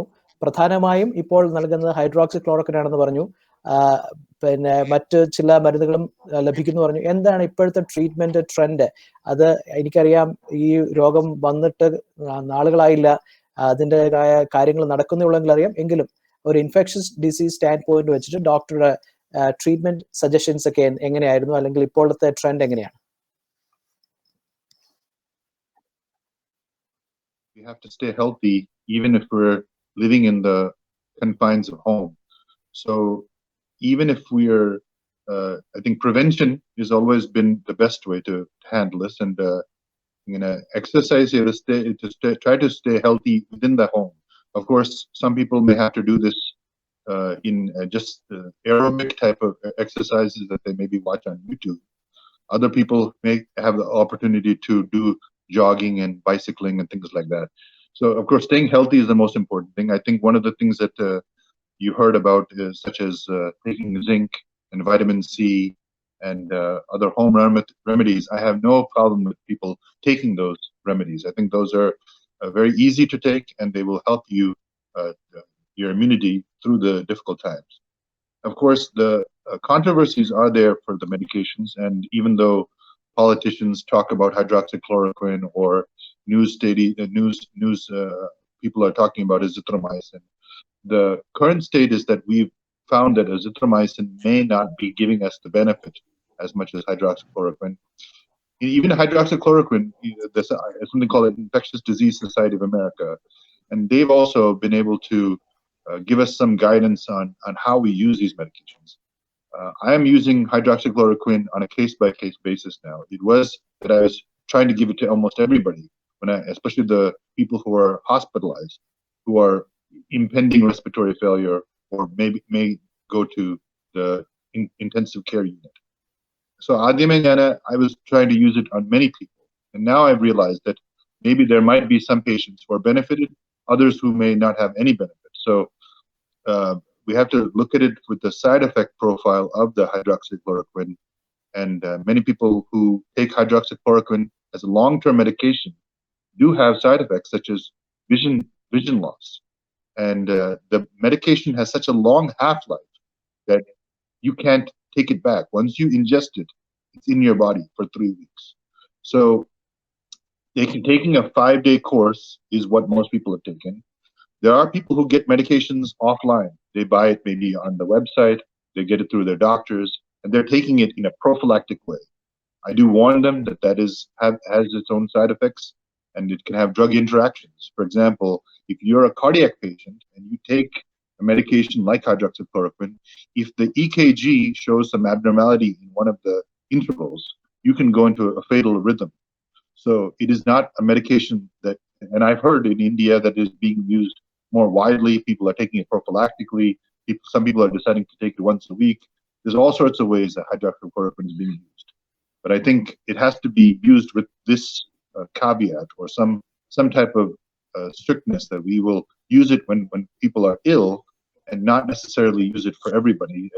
If the studies show that it is helpful in prevention of infection, then we will move toward that. But I think right now, nobody should take this prophylactically. Nobody should try to get it from their next door neighbor or try to get it from their doctors.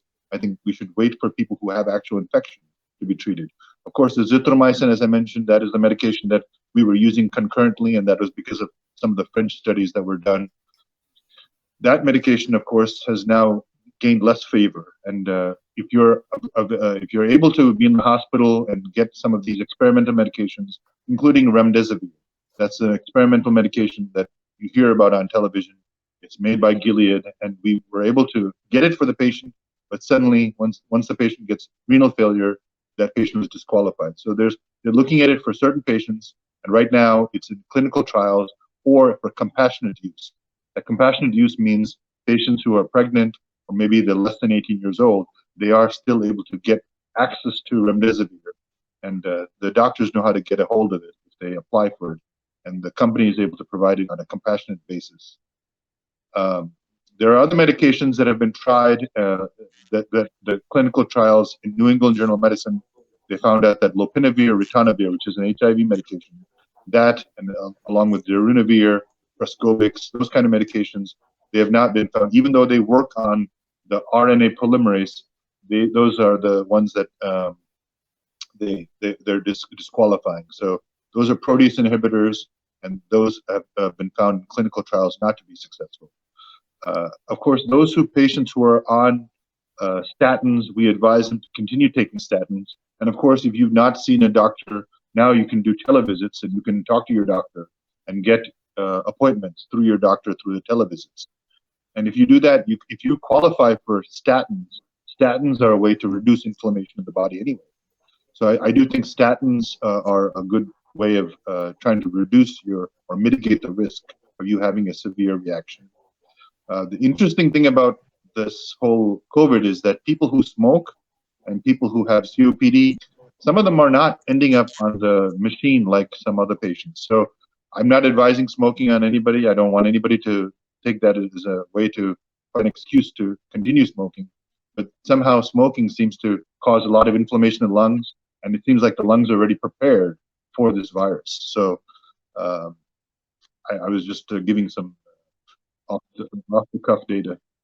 ഞാൻ ഒരു കാര്യം ചോദിച്ചോട്ടെ, ഈ പ്രത്യേകിച്ച് doctor നേരത്തെ സംസാരിച്ചപ്പോൾ പറഞ്ഞിരുന്നു വേറെ ഏതെങ്കിലും രോഗം, അതായത് കോമോർബിഡിറ്റീസ് ഉള്ള ആൾക്കാർക്ക്, ഇപ്പോൾ കാണുന്ന ഡയബറ്റീസ് ഉള്ള ആൾക്കാർക്ക് കൂടുതൽ സാധ്യതയുണ്ടെന്ന് അറിയുന്നു. നമ്മുടെ മലയാളികൾക്ക് ജന്മനാ ലഭിച്ചിരിക്കുന്ന അല്ലെങ്കിൽ പാരമ്പര്യമായി കിട്ടിയിരിക്കുന്ന രോഗങ്ങളിലൊന്ന് diabetes, blood pressure. So diabetes one issue ആണ്. ബ്ലഡ് പ്രഷറിന്റെ കാര്യം പറയുമ്പോൾ ലിസിനോപ്രിൽ, അതുമായിട്ട് ആ മരുന്നുകൾ എടുക്കുന്നവർക്ക് എന്തെങ്കിലും ഇതിന് കൂടുതൽ രോഗത്തിന്റെ ആധിക്യം കൂടാൻ സാധ്യതയുണ്ടോ?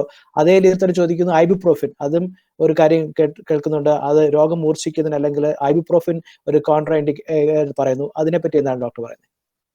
So many of the patients, like you said, who take for diabetics, they have hypertension, concurrently, or their diabetic doctor, their internal medicine or family medicine doctor or nurse practitioner, they're advising them to take lisinopril as a renal protective medication. It is true that the virus enters through the same receptors, and especially the receptors that exist in the lungs, the receptors that exist in the kidney, the receptors that exist in the GI tract. This is the way that the virus is able to gain entry. But those who are already on an ACE inhibitor, those who have congestive heart failure, those who are taking ACE or ARB, we advise them to continue taking it. We are not telling people to stop taking those medications, because in our own, and I'm going to just talk about our own personal experience, we are seeing patients have developed kidney failure really easily. So what Sam mentioned is in non-steroidal anti-inflammatories, ibuprofen, naproxen, those type of medications, you have to take it more cautiously. And if you can, you should try to avoid those medications, especially if you're in a situation where somebody could be bringing COVID home to your house. Maybe you have a get-together, and maybe people who work in the healthcare field or those who had infection come to your house. If you're in that circumstance, you should avoid non-steroidal anti-inflammatories. It is better to take Tylenol or acetaminophen. That is probably the better medication to take if you have a fever or maybe joint pains. If you have no choice and you have to take ibuprofen or naproxen and nothing else is helping, you should take it as minimum a dose as possible. But those same medications, lisinopril, can cause your kidney numbers to go up slightly, and your doctor normally knows that. But if you get COVID, you go over this, over the mark, and your kidney numbers can start exceeding. And we've had a lot of patients who ended up on dialysis because of COVID infection. So I think my summation would be that you should continue to take ACE inhibitors and ARBs if your doctor is advising it. And if you want to get off those medications and use an alternative antihypertensive, talk to them, and you can use Norvasc and other alternative medications.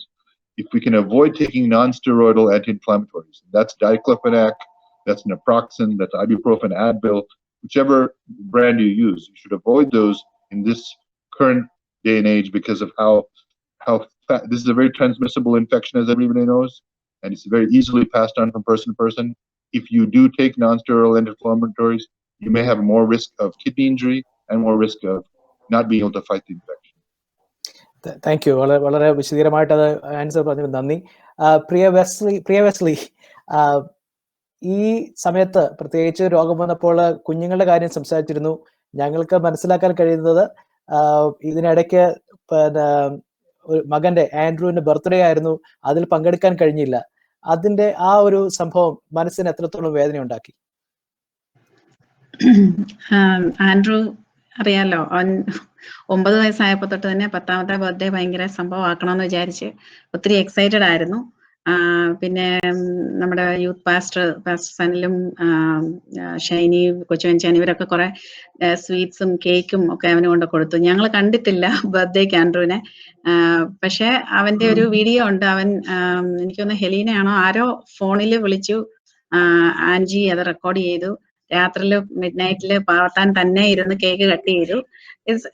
അതൊക്കെ ഒരു വലിയ സംഭവമൊന്നും അല്ല. ആരും മരിച്ചില്ലല്ലോ, ഈ രോഗത്തിൽ നിന്ന് എല്ലാവരും രക്ഷപ്പെട്ടു എന്നുള്ള ഒരു ആശ്വാസമേ ഉള്ളൂ, പിള്ളേർക്കും വന്നില്ലല്ലോ, അതൊരു കാര്യം. പിന്നെ അവനെ സംബന്ധിച്ച് വലിയൊരു സംഭവമായിട്ട് അവൻ നടത്താനിരുന്ന ഒരു കാര്യം, എല്ലാം വലിയ പ്ലാനൊക്കെ ചെയ്ത് വെച്ചിരുന്നത്. സോ ഞാൻ പറയും, മോനെ, എൻറ്റയർ ഇയർ നിന്റെ 10th ബർത്ത്ഡേ ആണ്. സോ ഇതൊക്കെ കഴിയുമ്പോൾ നമുക്ക് 10th ബർത്ത്ഡേ എപ്പോഴും സെലിബ്രേറ്റ് ചെയ്യാം. അതുപോലെ എന്റെ മമ്മിയുടെ 70th ബർത്ത്ഡേ മമ്മി ഐസൊലേഷനിൽ താനെ ഹോസ്പിറ്റലായിരിക്കുമ്പോഴായിരുന്നു. Mummy turn 70th. സോ അങ്ങനെ 2 ബർത്ത്ഡേസ് ആ സമയത്ത് പോയി. അത് കമ്പയർ ടു കോവിഡിന്റെ ആക്രമണം വെച്ച് ഒന്നുമല്ല. അതെ, തീർച്ചയായിട്ടും.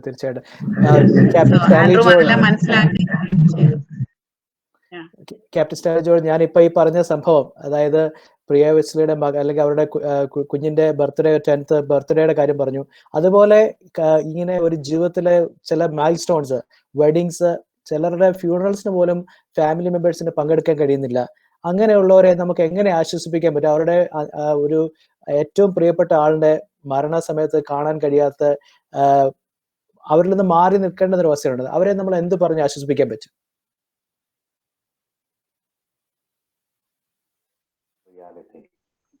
It is A fact of life. നാം എല്ലാവരും മരിക്കും. എന്നാൽ നമുക്കൊരു പ്രത്യാശയുണ്ട്. നമ്മുടെ കർത്താവിന്റെ സന്നിധിയിലാണ് നാം കടന്നു പോകുന്നത്. അതുകൊണ്ട് ഈ തരുണത്തിൽ ഒരു പ്രോപ്പറായിട്ട് സെൻഡ് ഓഫ് കൊടുക്കാൻ സാധിക്കാത്തതിന്റെ ദുഃഖം വളരെയധികം പ്രത്യേകിച്ച് നമ്മുടെ കമ്മ്യൂണിറ്റിയിൽ അതൊരു വളരെ ഗ്രാൻഡായിട്ട് നമ്മൾ ചെയ്യുന്ന ഒരു കാര്യമാണ്. അതിൻ്റെതായിട്ടുള്ള ഡിഫിക്കൽട്ടി. കഴിഞ്ഞ ദിവസം ഞാൻ പറഞ്ഞല്ലോ, ഞങ്ങളുടെ ചർച്ചിലെ ഒരു ബ്രദർ മരിച്ചുപോയി. ഫ്യൂണറൽ നേരെ സെമിത്തേരിയിൽ ചെല്ലണമായിരുന്നു. ഇമ്മീഡിയറ്റ് ആയിട്ടുള്ള ഫാമിലിയിൽ 10 പേർക്ക് മാത്രമേ അവിടെ പോകാനായിട്ട് സാധിച്ചുള്ളൂ. അത് കുടുംബത്തിന്, സഭയ്ക്ക്, എല്ലാവർക്കും വളരെയധികം വേദനാജനകമാണ്. എങ്കിലും പരസ്പരം ഫോണ് വിളിക്കുകയും അവരെ ആശ്വസിപ്പിക്കുകയും വചനത്തിലൂടെ അവരോട് സംസാരിക്കുകയും അവരെ കെയർ ചെയ്യുന്നു, അവരുടെ കൂടൊപ്പം ഉണ്ട് എന്ന് പറഞ്ഞ് അവരെ ബലപ്പെടുത്തി അവർക്ക് കുത്തിപ്പായി പ്രാർത്ഥിക്കുകയും ഇതൊക്കെ ഈ സമയത്ത് നമുക്ക് ചെയ്യാനായിട്ട് സാധിക്കുകയുള്ളല്ലോ. അതുകൊണ്ട് ഒന്ന്, ദൈവത്തിന്റെ സന്നിധിയിൽ കടന്നു പോയതിൽ നാം സന്തോഷിക്കുക. 2, നമ്മൾ അവരുടെ ബലഹീനരായിട്ടുള്ളവരെ കൈത്താങ്ങൽ കൊടുത്ത് സഹായിക്കുക, അവരുടെ ആവശ്യങ്ങൾ കൂടിയിരിക്കുക. ഇതൊക്കെ മാനുഷികമായിട്ട് നമുക്ക് ഇപ്പോൾ ചെയ്യാനായിട്ട് സാധിക്കുകയുള്ളൂ. വളരെ നല്ലൊരു സന്ദേശമാണ് നൽകിയത്. ഫേസ്ബുക്ക് പ്രേക്ഷകരോട് പറയുന്നത്, ഇതൊരു ലൈവ് പ്രോഗ്രാം ആണ്. അപ്പം ഇതിൽ എന്തെങ്കിലും കുഴപ്പങ്ങൾ വന്നിട്ടുണ്ടെങ്കിൽ നിങ്ങൾ സദയം ക്ഷമിക്കുക. ഞാൻ നേരത്തെ പറഞ്ഞു, മലയാളികൾക്ക് ജന്മനാ കിട്ടുന്നതാണ് ഡയബറ്റീസ് എന്ന് പറഞ്ഞു. ഞാൻ ഉദ്ദേശിച്ചത് പരമ്പരാഗതമായി നമുക്ക് ചിലപ്പോൾ ലഭിക്കുന്നത് എന്നുള്ള രീതിയിലാണ് അങ്ങനെ പറഞ്ഞത്. അതിൽ ഖേദിക്കുന്നു. അതുപോലെ ഡോക്ടറോട് ചോദിക്കുന്ന ചോദ്യം, prevention is better than cure എന്ന് പറയുന്നത്, ഇപ്പോൾ നമ്മൾ ട്രീറ്റ്മെന്റ് ചെയ്തുകൊണ്ടിരിക്കുകയാണ്. പക്ഷേ ഇത് രോഗം വന്ന് ഇപ്പോൾ ട്രീറ്റ് ചെയ്യുന്നു. പക്ഷേ next step, next season would happen, we think it may going to happen. പക്ഷേ അതിന് വാക്സിന്റെ കാര്യങ്ങളെ പറ്റി ഇൻഫെക്ഷൻസ് ഡിസീസ് സ്റ്റാൻഡ് പോയിന്റിൽ നിന്ന് അല്ലെ റിസർച്ച് സ്റ്റാൻഡ് പോയിന്റിൽ നിന്ന് എന്താണ് ഡോക്ടർക്ക് പറയാനുള്ളത്? Well, I think that we found out that many of the companies are now involved in the vaccine production, and that this is going to take some time to develop a vaccine. I think 6 to 12 months estimate on that now, and I think that's still maybe holding true. If some companies can get one out before 6 to 8 months, they have to actually go through a rigorous process because they have to go through human trials. So without trying it on humans, they cannot approve it for widespread use. And many people still, I don't know if we as in the Malayali community decline flu vaccine, but there is a problem with flu vaccine even. 2/3 to 3/4 of people maybe only get the flu vaccine, and maybe many more in other communities are not getting vaccines for the flu. And flu is something that's very treatable. We have actually medications for the flu. So even if we're not ready for the COVID by the time September comes, even if the vaccine is not ready, we should have an idea that we should have Streptococcus pneumonia vaccination. That is for bacterial infection. Commonest cause of pneumonia in the country of US is Streptococcus pneumonia, but it also causes sinus infections. It also causes ear infections, and many people are getting Pneumovax, but some people are not aware of Prevnar. Prevnar has you get the vaccine once, and it lasts for your whole life. It elicits a memory response from the body. So those who are eligible in our senior communities, those who are eligible for Streptococcus pneumonia vaccination, that is important that they get that. And then of course influenza, I know that there are people who have egg allergies and people who have different allergies to vaccines, but I think now they have egg free versions of influenza vaccine. So those are the things that we can have access to when the new season comes. If there is another spike later in the year, we should at least have some preparation for our body, so that if the patient has influenza, at least their body has some idea of what to expect. But as you mentioned, sorry. ചെയ്തപ്പോൾ പറഞ്ഞിരുന്നു ഈ പ്രവ്നാറിന്റെയും streptococcal pneumonia vaccine പറഞ്ഞ age limit എങ്ങനെയാണ്? സാധാരണ pneumonia vaccine ലഭിക്കുന്നത് I believe 60 or 65 age or above. അങ്ങനെ ആകുമ്പോൾ ഇപ്പം രോഗം കൂടുതൽ ഇപ്പോൾ നമ്മൾ കണ്ട ചില Yes, I think the vaccine for the streptococcus pneumoniae is 65 and above. There was some data that has, difficult to tell about Prevnar. We were giving it more widespread in people who have underlying lung disease, and so people who have maybe some asplenic condition, or they had a no spleen or other immunocompromised condition, we're able to give Prevnar at a younger age. But for the most part, as you mentioned, 65 is the age where we should start looking at Prevnar. But influenza obviously is a choice between you and your doctor, and even the most sick patients, we advise influenza vaccine. ഈ കാര്യങ്ങളൊക്കെ വന്ന് പോയിട്ട് ഇപ്പൊ എത്ര ദിവസങ്ങളായി? ഇനി അടുത്തുള്ള കാര്യങ്ങൾ എങ്ങനെയാണ്? ഈ രോഗം വന്ന് മാറി പോയപ്പോൾ ഇനിയുള്ള ഭീതി എന്താണ്? ഇതെന്റെ 26ാമത്തെ ദിവസമാണ്. 15ാമത്തെ ദിവസം ഫീവർ ഫ്രീ ആയിരുന്നു. ബട്ട് നല്ല ഇപ്പൊ എന്നെ കണ്ടാലൊന്നും തോന്നത്തില്ലെങ്കിലും ഒന്നും ചെയ്യാൻ വയ്യ. എന്തെങ്കിലും ഒന്ന് ചെയ്താൽ ഉടനെ ഭയങ്കര ടയർഡാവും. ഒരു അണയ്ക്കുന്ന ഒരു ഫീൽ ഉണ്ട്.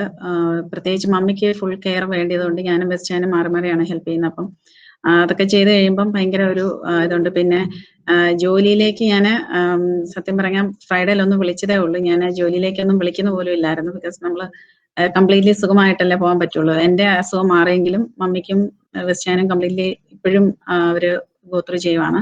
മമ്മിക്ക് 2 ദിവസം മുമ്പ് വരെ ഫീവർ ഉണ്ടായിരുന്നു. പിന്നെ കോഫ് ഇപ്പോഴും ഉണ്ട്. പിന്നെ ഇനിയിപ്പോ ബാക്ക് ടു നോർമൽ റുട്ടീനിലേക്ക് പോകണം. അടുത്ത ആഴ്ച ഇവിടെ വീട്ടിലിരിക്കാം എന്നാണ് വിചാരിക്കുന്നത്. സോ 1 month കംപ്ലീറ്റ് ചെയ്തിട്ട്, കാരണം നെഗറ്റീവ് ടെസ്റ്റിംഗ് അതൊരു എനിക്കുള്ള ഡോക്ടറോടും കൂടെ ഉള്ള ഒരു ക്വസ്റ്റ്യൻ ആയിരുന്നു.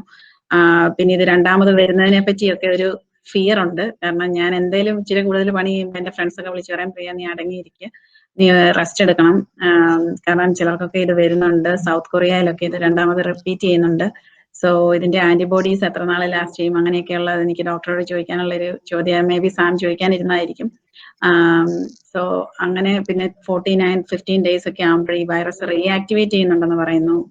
ഓൾറെഡി അസുഖം വന്നവരിൽ, സുഖമായി വീട്ടിൽ വന്നവർക്ക് 1 weekന് ശേഷം പിന്നെ ഇങ്ങനെ ഉണ്ടാകുന്നു. പിന്നെ എനിക്കാണെങ്കിൽ ഒരു കോഫ് ചെയ്യുമ്പോൾ ഒരു ബ്ലഡ് വരുന്നുണ്ടായിരുന്നു ഒരു 3 days മുമ്പ്. ഒരു 48 hours ഉണ്ടായിരുന്നു. അതെനിക്ക് തോന്നുന്നത് ചിലപ്പം ക്യാപിലറി, എനിക്ക് കോഫ് ഉണ്ടായിരുന്ന സമയത്ത് വന്നില്ല. കോഫൊക്കെ സ്റ്റോപ്പ് ആയി കഴിഞ്ഞാണ് അങ്ങനെ കണ്ടത്. അതും ഒരു ഇച്ചിരി കൺസേൺ ആയിരുന്നു. ബട്ട് ഇപ്പൊ അത് മാറി. അതൊക്കെയാണ്. സോ ഇനിയിപ്പം ബാക്ക് ടു നോർമൽ ജോലിയിലേക്ക് പോകുമ്പോൾ ഉള്ള ഒരു ഓൾറെഡി കോവിഡ് വന്നോ, ഇനി ആർക്കെങ്കിലും പ്ലാസ്മ വല്ല ഡൊണേറ്റ് ചെയ്യണമെങ്കിൽ I am ready for that. ജോലി ചെന്ന് കഴിഞ്ഞിട്ട് ഇനി എന്തൊക്കെയാണെന്നൊന്നും അറിയില്ല. ചിലപ്പം ഇപ്പം നമ്മുടെ വീട്ടിലോട്ട് തന്നെ ആൾക്കാർക്ക് വരാൻ ഭയമായിരിക്കും 1 വർഷത്തേക്കൊക്കെ എന്നാണ് എനിക്ക് തോന്നുന്നത്. ബിക്കോസ് ഒരു കോവിഡ് ഭവനം പോലെ ആയി, എല്ലാവർക്കും വന്നു. നമ്മൾ പുറത്തേക്ക് ചെല്ലുമ്പോൾ ആൾക്കാരുടെ പ്രതികരണം എങ്ങനെയാണെന്നൊന്നും അറിയത്തില്ല. ജോലിയിലൊക്കെ എന്റെ കൂട്ടത്തിൽ ഞാൻ ആ 2nd day ജോലി ചെയ്തപ്പോഴും ഒക്കെ ഞാൻ അടുത്തിടപഴകി എല്ലാ എംപ്ലോയീസിനെയും ക്വാറന്റൈനിൽ ഇട്ടായിരുന്നു. അവർക്കാർക്കും ദിവസം അയച്ച അസുഖം വന്നില്ല. സോ അതാണ് ഇനി ബാക്ക് ടു നോർമൽ ജോലിയിലേക്ക് പോകണം. തീർച്ചയായിട്ടും. ക്യാപ്റ്റൻ സ്റ്റാൻലി ജോർജ് നമ്മുടെ പറഞ്ഞ കാര്യം ഓർമ്മയുണ്ടല്ലോ. പ്രത്യേകിച്ച് ഇങ്ങനെയുള്ള ഭവനങ്ങളിൽ കടന്നു പോകാൻ ചിലപ്പോൾ ചിലർക്ക് ഭയമുണ്ടായിരിക്കാം. കാരണം അത് മനുഷ്യ സഹജമാണ്. നമ്മുടെ ഫെയ്ത്ത് കമ്മ്യൂണിറ്റി ഇതിനെ ഇത്രയും നാള് എങ്ങനെ ഹാൻഡിൽ ചെയ്തു, അത് തുടർന്നും ആ രീതിയിൽ തന്നെ കടന്നു പോകുമെന്നാണല്ലോ താങ്കളുടെ വിശ്വാസം. ഞാനും അങ്ങനെ വിശ്വസിക്കുന്നു. എന്താണ് താങ്കളുടെ അഭിപ്രായം? എനിക്കൊന്ന് രോഗത്തെക്കാളും രോഗത്തിന്റെ ഭയം ആണ് ഗ്രഹിച്ചിരിക്കുന്നത്. നമ്മുടെ സകല ഭാരവും നമ്മുടെ കർത്താവിൽ അർപ്പിക്കണം. ഒന്നിനെക്കുറിച്ചും വിചാരപ്പെടരുതെന്നാണ് വചനം പറയുന്നത്. ദൈവത്തിൽ നമുക്ക് ആശ്രയിക്കണം. നമ്മുടെ ദൈവത്തിന്റെ സന്നിധിയിൽ പ്രശ്നങ്ങൾ പരമേൽപ്പിച്ചാൽ അതിലൂടെ കടന്നു പോകുന്നവരെ ദൈവം തീർച്ചയായിട്ടും വിടുവിക്കുമല്ലോ. യേശു ആണ് ഏറ്റവും നല്ല വൈദ്യൻ. വചനം പറയുന്നത്, അവൻ എന്നോട് പറ്റിയിരിക്കാൻ ഞാൻ അവനെ വിടുവിക്കും, അവനെ വിളിച്ചപേക്ഷിക്കും, ഞാൻ അവന് ഉത്തരം അരുളും, ദീർഘായുസ് കൊണ്ട് ഞാൻ അവനെ തൃപ്തിപ്പെടുത്തുമെന്ന്. അപ്പോൾ അങ്ങനെയാണെങ്കിൽ വചനത്തെ നമ്മൾ ആശ്രയിക്കുകയും, ഓഫ് കോഴ്സ് നമ്മൾ പ്രൊട്ടക്ഷൻ എടുക്കണം. അതേസമയം പ്രാർത്ഥനയോടെ ബലത്തോടെ ദൈവത്തിൽ ആശ്രയിച്ച് ജീവിതം മുമ്പോട്ട് കൊണ്ടുപോകണം. അത് പേടിച്ച് ഇത് പിടിക്കുമോ എന്ന് വിചാരിച്ച് അതിന്റെ ആ ഭയത്താൽ ഇരുന്നത് കൊണ്ട് നമുക്ക് എന്ത് മാറ്റം ഉണ്ടാവും? ഒരു മാറ്റം ഉണ്ടാകുന്നില്ലല്ലോ. അതുകൊണ്ട് ആ ഭയത്തെ പുറത്താക്കുക, ദൈവാശ്രയം വർദ്ധിപ്പിക്കുക. അതാണ് നമുക്ക് ചെയ്യാനായിട്ട് സാധിക്കുന്നതെന്ന് എനിക്ക് പറയാനുള്ളത്. Thank you, thank you. So, Dr. Rajesh Mathew, നമ്മുടെ പ്രിയ വെസ്റ്റിൽ സംസാരിച്ചപ്പോഴുള്ള ഒരു ഭയം, തന്നിലുള്ള ഭയത്തെ പറ്റി പറഞ്ഞു, ഇത് റീഇൻഫെക്റ്റഡ് ആവാൻ സാധ്യതയുണ്ടോ? അതേപോലെ ആന്റിബോഡിയുടെ കാര്യത്തെ പറ്റി സംസാരിക്കും. എന്താണ് ഡോക്ടർക്ക് അതിനെപ്പറ്റി ഈ രോഗം വന്ന് പോയ ആൾക്കാർക്ക് വീണ്ടും രോഗം ബാധിക്കാൻ സാധ്യതയുണ്ടോ? We have seen, like Priya said, we have seen people who have a long time of shedding. They have the virus infection even more than 4 weeks after they can have shedding of virus. And that virus can be potentially infectious. So many of the offices and workplaces are offering a test-based strategy. That means they want the person to undergo testing to make sure that the patient is not shedding. But that's not a perfect test either. And as you know, many of the practices are just doing lightly inside instead of doing the true test. So there is a testing limitation for these swabs. And what I would suggest is that we all remember that this antibody that we developed, we have not developed widespread testing for the antibody. So I don't know the answer to that. I don't know how long your immunity will last, but I do know that those Korean patients who did have shedding a virus, they did not have reinfection. They did not go on to develop the worst case scenario, which is being on the ventilator or having kidney failure or other multi-system problems.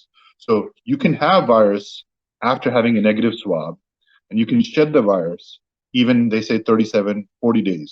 That is from a Chinese study. We have to have more of those kind of testing here. And of course, as you know, they're trying to do widespread antibody tests in the US. And that way we'll know who is able to overcome the infection or immune. Maybe there are people, as you suggest, who are asymptomatic. They have nothing. They have no symptoms. And they've developed an immunity. And it'll be interesting to know the denominator will change, obviously, when we see who has had the infection and what the actual true survival rate is. Right now in Georgia, they're saying about 3% mortality. Maybe the number is actually lower than that. But we don't know the antibody tests. We know some companies are making it, but we don't know widespread community antibody screening. So to answer Priya's question, I think it is safe to go back to work if you have no other underlying medical condition and you are found to be negative testing. It is probably safe to start going back to work once you physically recover from this. Of course, if you still are having lethargy and not able to walk around without getting short of breath, you may need more time to recover. And we've seen this from other viruses. For example, Epstein-Barr virus. That's a virus that people get mononucleosis, and that can take sometimes 6 weeks to recover from. So we know flu takes usually 2 to 4 weeks to totally recover from. And this, I would say, is similar in the sense that it will also take sometimes 2 to 4 weeks to recover. We have a GI doctor who we had negative tests. So I know that many people are always worried about the positive test, but some people are having negative tests. And we think that they have negative, false negative. That means the swab or the virus was not detected, but their symptoms were so classic of COVID. So there are some false negative testing, and that I think everybody should be aware of. If you really want a good test, you should have them try to go in as far into the nasopharynx as possible, and then you'll be able to get a better swab. But some people's infection are going down into their chest, and they don't detect it here. And then, of course, some people have the GI symptoms, as Priya mentioned, with the diarrheal symptoms. But we're not doing stool testing at this time. Most of the testing is in the respiratory tract. തുടങ്ങിയിട്ട് കുറേ നേരമായി നമുക്ക് അവസാനിപ്പിക്കേണ്ട സമയമായിരിക്കാണ്. 1-2 ചോദ്യങ്ങളോട് ചോദിച്ച് നിർത്താനാണ് ആഗ്രഹിക്കുന്നത്. നിങ്ങൾക്ക് എല്ലാവർക്കും നിങ്ങളുടെ closing remarks പറയാനുള്ള സമയം തരുന്നുണ്ട്. പക്ഷേ ഒരു ചോദ്യം കൂടെ ഞാൻ ഡോക്ടറോട് ചോദിക്കുന്നു. ഇനിയിപ്പം അമേരിക്കയിൽ പ്രത്യേകിച്ച് വേനൽക്കാല അവധി അല്ലെങ്കിൽ സമ്മർ അവേഴ്സ് സ്റ്റാർട്ട് ചെയ്യാൻ പോവുകയാണ്. അപ്പം വെതർ വാമപ്പ് ചെയ്യുകയാണ്. അപ്പം ആ വെതർ ഇങ്ങനെ വേനൽക്കാലം വരുമ്പോൾ ഉണ്ടാകുന്ന ഒരു പ്രശ്നമാണ് കൊതുകുകളുടെ ശല്യം. അപ്പം ഈ കൊതുകുകൾക്ക് രോഗം ഒരു മനുഷ്യനിൽ നിന്ന് മറ്റൊരു മനുഷ്യനെ പകർത്താൻ കഴിയുമോ? സീക്ക വൈറസ് പോലെ അങ്ങനെയുള്ള കാര്യങ്ങൾ ഏതെങ്കിലും പ്രത്യേകിച്ച് വേനൽക്കാല സമയങ്ങൾ വരുമ്പോൾ ആ ഒരു കാര്യത്തിൽ നമ്മൾ ഭയക്കേണ്ടതുണ്ടോ? So one of the things that people realize when they have this kind of infection is that this is a respiratory type infection, and so we do not detect viremia. So your question is a good, valid point that can this pass down through mosquito bites? And as far as we know, no, because you don't have a sustained viremia. So viremia means within the blood, you can detect the virus level. And you do have some viremia occurring, especially those who have high fever. And as Priya went through, she went through a very rigorous period of time after a few days. That time is when the viremia is the highest. After that, it settles down and you don't get the transmittability. So if you're that concerned about mosquitoes, obviously in the summertime, you should take every effort to take care of the citrulina lamps and things like that to keep mosquitoes down. So that, and of course, spray on your body so that when you do go outside, you don't get mosquito bites. But I don't think that's going to be a major route of transmission.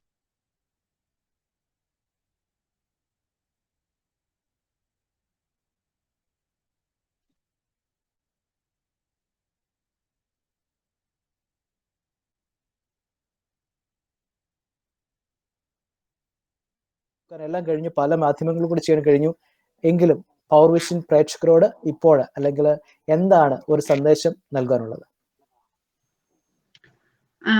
എനിക്ക് spiritually പറയാനായിട്ടുള്ളത്, നമ്മൾ ശരിക്കും ദൈവത്തോട് അടുക്കാൻ ഒരു അവസരമായിരുന്നു എന്നെ സംബന്ധിച്ച്. ഒത്തിരി കണ്ണു തുറക്കുന്ന അനുഭവങ്ങൾ, എന്നോട് ഒരിക്കലും മിണ്ടാതിരുന്ന ആൾക്കാരൊക്കെ വന്ന് സംസാരിക്കുകയും അതൊക്കെ ഒരു ഭയങ്കര എക്സ്പീരിയൻസ് ആയിരുന്നു. പിന്നെ നമ്മുടെ ചർച്ച് ഫാമിലി ആണെങ്കിലും ഫ്രണ്ട്സ് ആണെങ്കിലും അങ്ങനെ, അല്ലെങ്കിൽ മിസ്അണ്ടർസ്റ്റാൻഡിങ് ഉണ്ടായിരുന്ന ആൾക്കാർ വന്ന് ക്ലാരിഫൈ ചെയ്യുകയൊക്കെ ചെയ്തു. പിന്നെ ഒത്തിരി പ്രാർത്ഥിക്കാനും പിന്നെ നല്ല അർത്ഥവത്തായ പാട്ടുകൾ കേൾക്കാനും വയ്യാതിരുന്നപ്പോൾ ഒരു രാത്രി 2 മണിക്ക് ഒരു പാട്ട് പാടണം തോന്നി. ഒരു ബോബി തോമസിന്റെ പപ്പ എഴുതിയത്. അത് വളരെ മീനിങ് ഫുൾ ആയിട്ടുള്ള ഒരു പാട്ട്, ഞാൻ ആദ്യമായിട്ട് കേൾക്കുമായിരുന്നു. സോ അങ്ങനെയൊക്കെ ഒത്തിരി ഒരു എക്സ്പീരിയൻസ് ഉണ്ടായി. പിന്നെ എനിക്ക് പ്രേക്ഷകരോട് പറയാനായിട്ടുള്ളത്, ഈ ഞാനിപ്പോ കേൾക്കുന്ന ഒത്തിരി കാര്യങ്ങളും മെന്റലി ആൾക്കാർ സ്ട്രെസ്സിന് പോയതുകൊണ്ട് പറയുമല്ല, ഞാൻ ഒത്തിരി ഭയപ്പെട്ടതാണ്. എന്തുകൊണ്ട് എനിക്കിത് വന്നു എന്നോർത്ത് ഒത്തിരി ഒരു വിഷമം ഉണ്ടായിരുന്നു. പിന്നെ ഇന്നലെ കേട്ടു ഗൾഫിൽ ഒരാള് ബിൽഡിങ്ങിൽ നിന്ന് ചാടി മരിച്ചു. കാരണം അയാൾക്ക് റൂമിലേക്ക് പ്രവേശനം ഇല്ല എന്നുള്ള ഓർത്തപ്പം ഉള്ള ആ മെന്റൽ സ്ട്രെസ്. സോ അങ്ങനെയൊന്നും നമ്മൾ ഭയപ്പെട്ട് ഓടേണ്ട ആവശ്യമില്ല. കാരണം നമ്മുടെ ഇമ്മ്യൂണിറ്റി ആണ് ഇതിനെ പ്രതിരോധിക്കേണ്ടതും നമ്മുടെ ബോഡി തന്നെയാണ് ഇതിനെ ഫൈറ്റ് ചെയ്യേണ്ടത്. എങ്കിലും നമ്മൾ ദൈവത്തെ വിശ്വസിക്കുന്നുണ്ട് എസ്പെഷ്യലി. അപ്പം ഈ ഒരു കോവിഡ് അല്ലെങ്കിൽ ഏതെങ്കിലും രീതിയിൽ നമ്മൾ ഈ ലോകത്തിൽ നിന്ന് പോകേണ്ടതാണ്. അപ്പം ഭയപ്പെടാതെ നമ്മൾ ഈ വൈറസിനെ പ്രതിരോധിക്കാനുള്ള കാര്യങ്ങൾ ചെയ്യുക. മാക്സിമം ആൾക്കാരോട് സംസാരിക്കാൻ നോക്കുക, കാരണം നമുക്ക് നേരിൽ കാണാൻ പറ്റത്തില്ലല്ലോ. അപ്പോ ആൾക്കാരോട് വീഡിയോ കോൾ വിളിക്കാം, നമുക്ക് സംസാരിക്കാം, പാട്ടുകൾ കേൾക്കാം. അങ്ങനെ നമ്മുടെ മൈൻഡിനെ ലെസ് സ്ട്രെസ്ഫുൾ ആക്കുക. കാരണം സ്ട്രെസ് കൂടുമ്പം എനിക്ക് തോന്നുന്നത് ഒന്നും കൂടെ നമ്മൾ സിക്ക് ആവുകയാണ് ചെയ്യുന്നത്. നമ്മുടെ പ്രതിരോധ ശേഷി ഒന്നുകൂടെ കുറയും. സോ അങ്ങനെയുള്ള നല്ല കാര്യങ്ങൾ ചെയ്യാനും ഫാമിലിയെയും ഒന്നുകൂടെ ബലപ്പെടുത്താനും. അപ്പം നമ്മൾ പറയുമ്പോൾ തന്നെ നമ്മുടെ ഫ്രണ്ട്സ് പലരും പേടിച്ചാണ് ഇരിക്കുന്നത്. ഞാൻ ഈ സംഭവം കഴിഞ്ഞതിന് ശേഷം പലരോടും മിണ്ടുമ്പം അവര് നമ്മളെ ആശ്വസിപ്പിക്കുകയും നമുക്ക് ഫുഡ് തരികയും എല്ലാം ചെയ്യുന്നുണ്ടെങ്കിലും അവര് പറയുന്ന, അയ്യോ ഞാൻ പേടിച്ചിരിക്കുക പ്രിയ, എപ്പോഴാ ഇതിന് വരുന്നതെന്ന് അറിയത്തില്ല. അപ്പൊ ഞാൻ പറഞ്ഞു, ഓക്കെ, ഇനി എന്റെ സുഖമായി കഴിയുമ്പോൾ ഞാൻ ഓടിക്കയറി നിങ്ങളുടെ വീട്ടിൽ വരാം, ഒരു മാസ്ക് വെച്ചാൽ മതിയല്ലോ, അല്ലെ ഒരു ഗ്ലൗസ് ഇട്ടാൽ മതിയല്ലോ, എനിക്ക് കുറച്ചു നാളത്തേക്കൊക്കെ ആന്റിബോഡീസ് കാണും. പക്ഷെ അങ്ങനെ ഒരു ഭീതി എല്ലാവർക്കും ഉണ്ട്. എസ്പെഷ്യലി UK-ലൊക്കെ ഉള്ള നഴ്സസ്, അവർക്കൊക്കെ എന്നും പനി, അവര് ജോലിക്ക് പോകുന്നു. അവിടെ ഇവിടുത്തെ പോലുള്ള ഒരു സജ്ജീകരണങ്ങളും അവിടെ ഇല്ല. അവർക്ക് മെഡിക്കൽ ട്രീറ്റ്മെന്റ് ഒന്നും കൊടുക്കുന്നില്ല.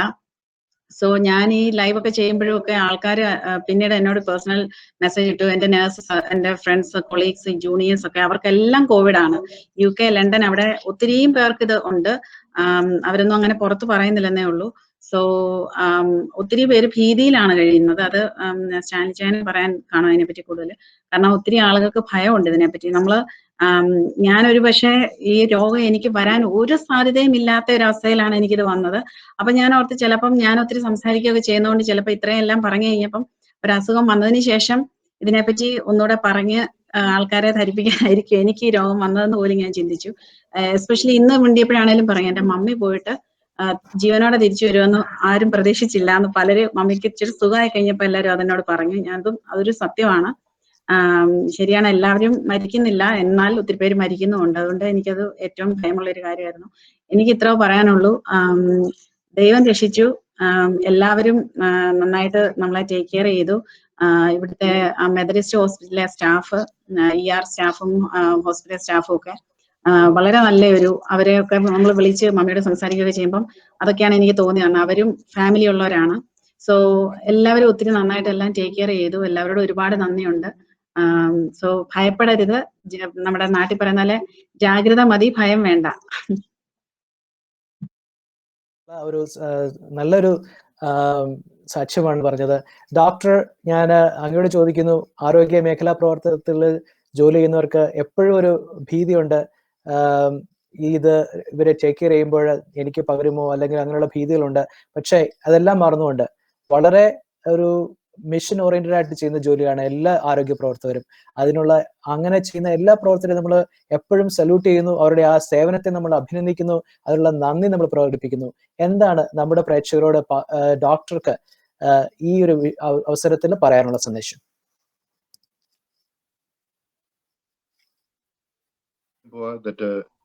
എനിക്ക് ഒത്തിരി അപ്ലോഡ് ചെയ്യാനുണ്ട്. there's many people who, from the EMS workers to the people who are answering phone calls, to the people who are at the front line in the police department, fire department, people who are going through all different type of challenges to take care of people. The front line is very difficult and it's scary to work in this environment, but this is not an infection that we will in 6 months. I don't think we are all going to be in fear. I think we're all going to be able to look back at this and say that we went through this challenge and we were able to succeed as a family of human beings. We know that this is not so far infecting animals and other pets and things like that as severely, but it is a human infection, and we do know that this has taken a human toll. But there are many people who are taken from this world because of maybe they have multiple comorbidities, maybe they have nothing, maybe they have no medical problems, and they're taken from this earth. We know that all our days are numbered, and we know that from the Bible. So in the time that we have, we should serve others, and we need to those who are on the front line, as all of us here, Priya and Stanley, myself and others, and even those who don't see themselves in the same position. If we're in the front line and we're serving others, we're serving our fellow human beings to get better through this adversity, maybe we can finally bring up a conversation about what is truly matters in life. ഞങ്ങളുടെ ജീവിതം, it's not about how much we have or how much we've accomplished through degrees. It is through how many people we've been able to share the message. And I think that that is the most important lesson I've learned, that I'm able to give people a real sense of what is most important in life. Because many people were used to, where Binny works, many people would rush to the ER for chest pain all the time. And now people don't go to the ER as much because they're scared of what they'll get at the ER. But what I'm trying to focus on is that when we realize what we really have and what is what God has given us, that we really focus on that, I think that'll help us through these difficult times. Thank you. വളരെ നല്ല സന്ദേശമാണ് നൽകിയത്.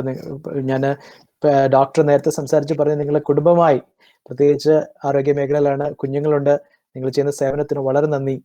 Captain Stanley George, ഞങ്ങൾക്ക് താങ്കളെ ഈ അഭിമുഖത്തിൽ കിട്ടിയത് വളരെ അഭിനന്ദനം. അല്ല, ഞങ്ങള് അഭിമാനിക്കുന്നു, അങ്ങയുടെ സേവനത്തിന് അഭിമാനിക്കുന്നു. നേരത്തെ ഡോക്ടറോട് ഞാൻ പറഞ്ഞതുപോലെ ഫ്രണ്ട് ലൈൻ വർക്കേഴ്സിന്റെ കാര്യത്തിൽ ആരോഗ്യ മേഖലയുള്ളവർ മാത്രമല്ല, താങ്കളെ പോലുള്ള പോലീസ് ഡിപ്പാർട്ട്മെന്റ്, മറ്റ് ഗ്രോസറി വർക്കേഴ്സ്, അങ്ങനെ പല പല ഘട്ടങ്ങളില് പല പല തലങ്ങളിലുള്ളവര് ഇതിനെ പ്രതിരോധിക്കുന്നതിന് വേണ്ടിയിട്ട് അല്ലെങ്കിൽ മറ്റുള്ളവർക്ക് സഹായം വേണ്ടിയിട്ട് വർക്ക് ചെയ്യുന്നുണ്ട്, എസെൻഷ്യൽ വർക്കേഴ്സായിട്ട് നിൽക്കുന്നുണ്ട്. അവർക്കെല്ലാം നമ്മൾ അഭിനന്ദനം അറിയിക്കേണ്ടവരാണ്. ഈ അവസരത്തിൽ പ്രത്യേകിച്ച് താങ്കൾക്ക് ഒരു സ്പിരിച്വൽ ആയിട്ടുള്ള message to everyone who's listening and plus those people who are going through this issues. രോഗം വന്നവരുണ്ട്, രോഗികളെ ടേക്ക് കെയർ ചെയ്യുന്നവരുണ്ട്. അങ്ങനെ ഉള്ളവർക്ക് ഒരു സ്പിരിച്വൽ ആയിട്ടുള്ള മെസ്സേജ് താങ്കൾ നൽകുക. അതിനുശേഷം ഈ എല്ലാവർക്കും വേണ്ടിയിട്ട്, ഇങ്ങനെ കഷ്ടങ്ങൾ അനുഭവിക്കുന്നവർക്ക് വേണ്ടി പ്രാർത്ഥിക്കുക. അതുപോലെ ഈ എസെൻഷ്യൽ വർക്കേഴ്സ് ആയിട്ട് ഈ നമ്മുടെ ഒരു അമേരിക്ക റീബിൽഡ് അല്ലെങ്കിൽ ലോകത്തെ മൊത്തം റീബിൽഡ് ചെയ്യുന്ന ഈ ഒരു പ്രോസസ്സിലായിരിക്കുന്ന എല്ലാവരെയും ഓർത്ത് പ്രാർത്ഥിക്കുക എന്ന് ഞങ്ങൾ അപേക്ഷിക്കുന്നു. Thank you for having me. ഞാൻ പറഞ്ഞ ഞാൻ കോർട്ട് സെക്ഷൻ റൺ ചെയ്യാം പോലീസ് ഡിപ്പാർട്ട്മെന്റ്. മറ്റ് പല ഏജൻസികളും അവിടെ ഉണ്ടായിരുന്നു. ജഡ്ജസ് ഉണ്ട്, കോർട്ട് അഡ്മിനിസ്ട്രേഷൻ ഉണ്ട്, ക്രിമിനൽ ജസ്റ്റിസ് ഏജൻസി ഉണ്ട്, ഡിസ്ട്രിക്ട് അറ്റോർണീസ് ഉണ്ട്, ഡിഫൻസ് അറ്റോർണീസ് ഉണ്ട്, മറ്റ് പല ഏജൻസികളും ഉള്ള ഒരു യൂണിറ്റാണ്. അവരെല്ലാവരും അവിടുന്ന് പോയി. പോലീസ് ഡിപ്പാർട്ട്മെന്റ് മാത്രം അവശേഷിച്ചു. ആ സമയത്ത് നമ്മൾ എങ്ങനെയാണ് ജോലിക്ക് പോകുന്നത്, എങ്ങനെയാണ് ഇതായിട്ട് ഡീൽ ചെയ്യുന്നത്? എന്നെ സന്തോഷിപ്പിച്ചൊരു വാക്യം എൻ്റെ പ്രേക്ഷകർക്ക് ഒരു എൻകറേജ്മെന്റിന് വേണ്ടി പറയാം. സെക്രട്ടറിയാവ് 2:5 അതിങ്ങനെയാണ്. അത് ദൈവം യെരൂശലേമിനോട് പറയുന്ന ഒരു വാചകമാണ്. അത് ഞാൻ വായിക്കുന്നു. എന്നാൽ ഞാൻ അതിന് ചുറ്റും തീമതിലായിരിക്കും, ഞാൻ അതിന്റെ നടുവിൽ മഹത്വമായിരിക്കും. നമ്മുടെ ദൈവം പറയുന്ന ഒരു വാക്കാണ്, ഞാൻ അതിന് ചുറ്റും, നിന്റെ ചുറ്റും തീമതിലായിരിക്കും, ഞാൻ അതിന്റെ നടുവിൽ, ഈ കോവിഡിന്റെ നടുവിൽ ദൈവം മഹത്വമായിരിക്കും. അതാണ് നമുക്ക് ഇന്ന് ആശ്രയിക്കുവാനായിട്ടുള്ളത്. ഈ ദിവസങ്ങളിൽ നാം പലതും കണ്ടുകൊണ്ടിരിക്കുന്നു, പലതും കേട്ടുകൊണ്ടിരിക്കുന്നു. നമ്മുടെ പല വിലമതിച്ച പല ഐഡൽസും തകർന്നു വീണ ചില നിമിഷങ്ങളാണ്. പലരും നാം ചിന്തിച്ചത് മാറി മറിഞ്ഞ ഒരു സമയമാണ്. അതുകൊണ്ട് നാം ദൈവത്തോട് കൂടുതൽ അടുക്കുവാനായി ഈ ദിവസങ്ങളിൽ കഴിയുന്നു. കുടുംബങ്ങൾ ഒരുമിച്ച് കളിക്കുവാനും ഒരുമിച്ച് കഴിക്കുവാനും ഒരുമിച്ച് പ്രാർത്ഥിക്കുവാനും ഒരുമിച്ചാകുവാനുമായിട്ടുള്ള ചില സമയങ്ങളാണ് ഈ ദിവസങ്ങളിൽ നമുക്ക് ലഭിച്ചുകൊണ്ടിരിക്കുന്നത്. മരണം, പലരും മരിച്ചു. മരണത്തെക്കുറിച്ച് പ്രിയയും പറഞ്ഞു. എന്നാൽ എന്നോട് ചിലർ ചോദിച്ചു, ഇത് എൻഡ് സമയമാണോ? ഞാൻ വിചാരിക്കുന്നത് ഇത് ഈറ്റ് നോവിന്റെ സമയമാണ്. എന്നാൽ ഇത് എന്തായാലും അല്ലെങ്കിലും നാം we need to be prepared. നമ്മുടെ കർത്താവിന്റെ വരവിന് വേണ്ടി നമ്മളെ ഒരുക്കി നാം കാത്തിരിക്കണം. 10 കന്യകമാരുടെ കഥ പറയുന്നത് പോലെ നാം എപ്പോഴും ഒരുക്കമുള്ളവരായിരിക്കണം. അതുകൊണ്ട് ഈ കോവിഡ് പല പാഠങ്ങളും നമ്മളെ പഠിപ്പിച്ചു. ഡോക്ടർ പറഞ്ഞതുപോലെ ലൈഫിൽ എന്താണ് ഇമ്പോർട്ടന്റ് എന്ന് നമുക്ക് മനസ്സിലായി. നമുക്കിപ്പം ധാരാളം സമയമുണ്ടല്ലോ. നാം ജീവിക്കുവാനായി നെട്ടോട്ടം ഓടുകയായിരുന്നു. ആ ഓട്ടമെല്ലാം നിർത്തി ഇപ്പോഴല്ലേ ശരിക്കും നാം ജീവിക്കുന്നത്. ചില പ്രാക്ടിക്കൽ ഡിഫിക്കൽറ്റീസ് ഉണ്ട്, അതിൽ നിന്ന് നമ്മൾ പുറത്തു വരും. ഹ്യൂമൻ സ്പിരിറ്റ് അങ്ങനെയാണല്ലോ. ടെററിസ്റ്റ് അറ്റാക്ക് ഉണ്ടായി, അതിനുശേഷം നാം വളർന്നില്ലേ? സ്റ്റോക്ക് മാർക്കറ്റ് ഇടിഞ്ഞു, അതിനുശേഷം സ്റ്റോക്ക് മാർക്കറ്റ് തിരിച്ചു വന്നില്ലേ? എന്നാൽ ഇപ്പോഴാണ് പരസ്പരം സഹായിക്കുന്ന ഒരു സമയം നാം കാണുന്നത്. ഇപ്പോഴാണ് പരസ്പരം അപ്രീഷിയേറ്റ് ചെയ്യുന്ന ഒരു സമയം കാണുന്നത്. ഇപ്പോഴാണ് നാം മറ്റുള്ളവരെ വിളിച്ച് അവരോട് സംസാരിക്കാനായിട്ട് സമയം കാണുന്നത്. ആദ്യം ഞാൻ പറഞ്ഞതുപോലെ വചനം വായിക്കുവാനും പ്രാർത്ഥിക്കുവാനും ദൈവമായി അടുക്കുവാനും മറ്റുള്ളവരെ ദൈവസ്നേഹത്തിലേക്ക് വിളിക്കുവാനും അവര് ചെറിയതായിട്ടുള്ള ചില സഹായങ്ങളൊക്കെ എത്തിക്കുവാനും ഒക്കെയാണ് നമുക്ക് ഈ സമയം ലഭിച്ചിരിക്കുന്നത്. അതുകൊണ്ട് അതിൽ നമുക്ക് പ്രവർത്തിക്കാം. ദൈവം നമ്മെ ധാരാളമായി അനുഗ്രഹിക്കട്ടെ.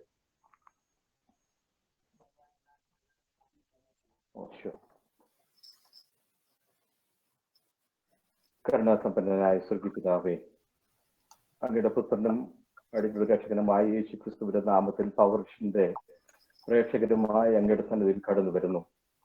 ചില നിമിഷങ്ങളിൽ അങ്ങയുടെ ജനത്തോട് സംസാരിക്കാൻ അടിയങ്ങളെ തുണച്ചല്ലോ. അടിയങ്ങളുടെ പ്രാർത്ഥന കേട്ട് ഇറങ്ങി വരണമേ. ഞങ്ങളുടെ ഈ അവസ്ഥയ്ക്ക് ഒരു ഭേദം വരുത്തണമേ. അങ്ങയുടെ വാക്തത്വമാണല്ലോ ഞാൻ നിന്നെ സൗഖ്യമാക്കുന്ന യഹോവ എന്നത്. വിളിച്ചപേക്ഷിക്കുന്ന ഉത്തരം അറിയുന്നവനാണല്ലോ അങ്ങ്. അടിയങ്ങളുടെ പാപത്തെ ക്ഷമിക്കണമേ. അങ്ങയുടെ തങ്കച്ചോരയാൽ കഴുകി അടികളെ ശുദ്ധീകരിക്കണമേ. അടിയങ്ങൾ അങ്ങ് വിട്ടുപോയതും ലോകങ്ങൾക്കായി പോയ തെറ്റിനെ ക്ഷമിക്കണമേ. ഈ ദിവസങ്ങളിൽ അന്യോന്യം സ്നേഹിപ്പാൻ അടികളെ പഠിപ്പിച്ചതിനായി നന്ദി. ഒരു മടങ്ങി വരുവനായി ഞങ്ങളെ ഒരുക്കണമേ, ഞങ്ങളെ ഉദ്ധരിക്കണമേ. ദൈവാശ്രയും ദൈവശരണവും ഞങ്ങളിൽ വസിപ്പാൻ ഇടവരട്ടെ. ഈ കോവിഡിന്റെ പ്രയാസത്തിൽ കഴിയുന്ന എല്ലാ പ്രിയപ്പെട്ടവർക്കും ശാന്തിയും സമാധാനവും സൗഖ്യവും അങ്ങ് തരണമേ. നിരാശയിലും ഭാരത്തിലുമായിരിക്കുന്ന എല്ലാവരെയും അങ്ങയുടെ സമാധാനത്താൽ നിറയ്ക്കണമേ. കുടുംബാംഗങ്ങളുടെ വിയോഗത്തിൽ ദുഃഖിതരായിരിക്കുന്നവർക്ക് സകല ബുദ്ധിയെയും കവിയുന്ന അങ്ങയുടെ സമാധാനവും സന്തോഷവും നൽകണമേ. അങ്ങ് ഞങ്ങളുടെ ദൈവവും കർത്താവുമായിരിക്കുന്നതിനാൽ ഞങ്ങൾ അങ്ങയെ ആശ്രയിക്കുന്നു. സർവ്വ ബഹുമാനവും പുകഴ്ചയും അങ്ങേക്ക് തരുന്നു. അങ്ങയുടെ നാമം അടിയങ്ങളോട് മഹത്വപ്പെടണമേ. സർവവും യേശു ക്രിസ്തുവിന്റെ നിശ്ചിത നാമത്തിൽ അപേക്ഷിക്കുന്നു. കൃപയുണ്ടായി കേൾക്കണമേ. ആമേൻ.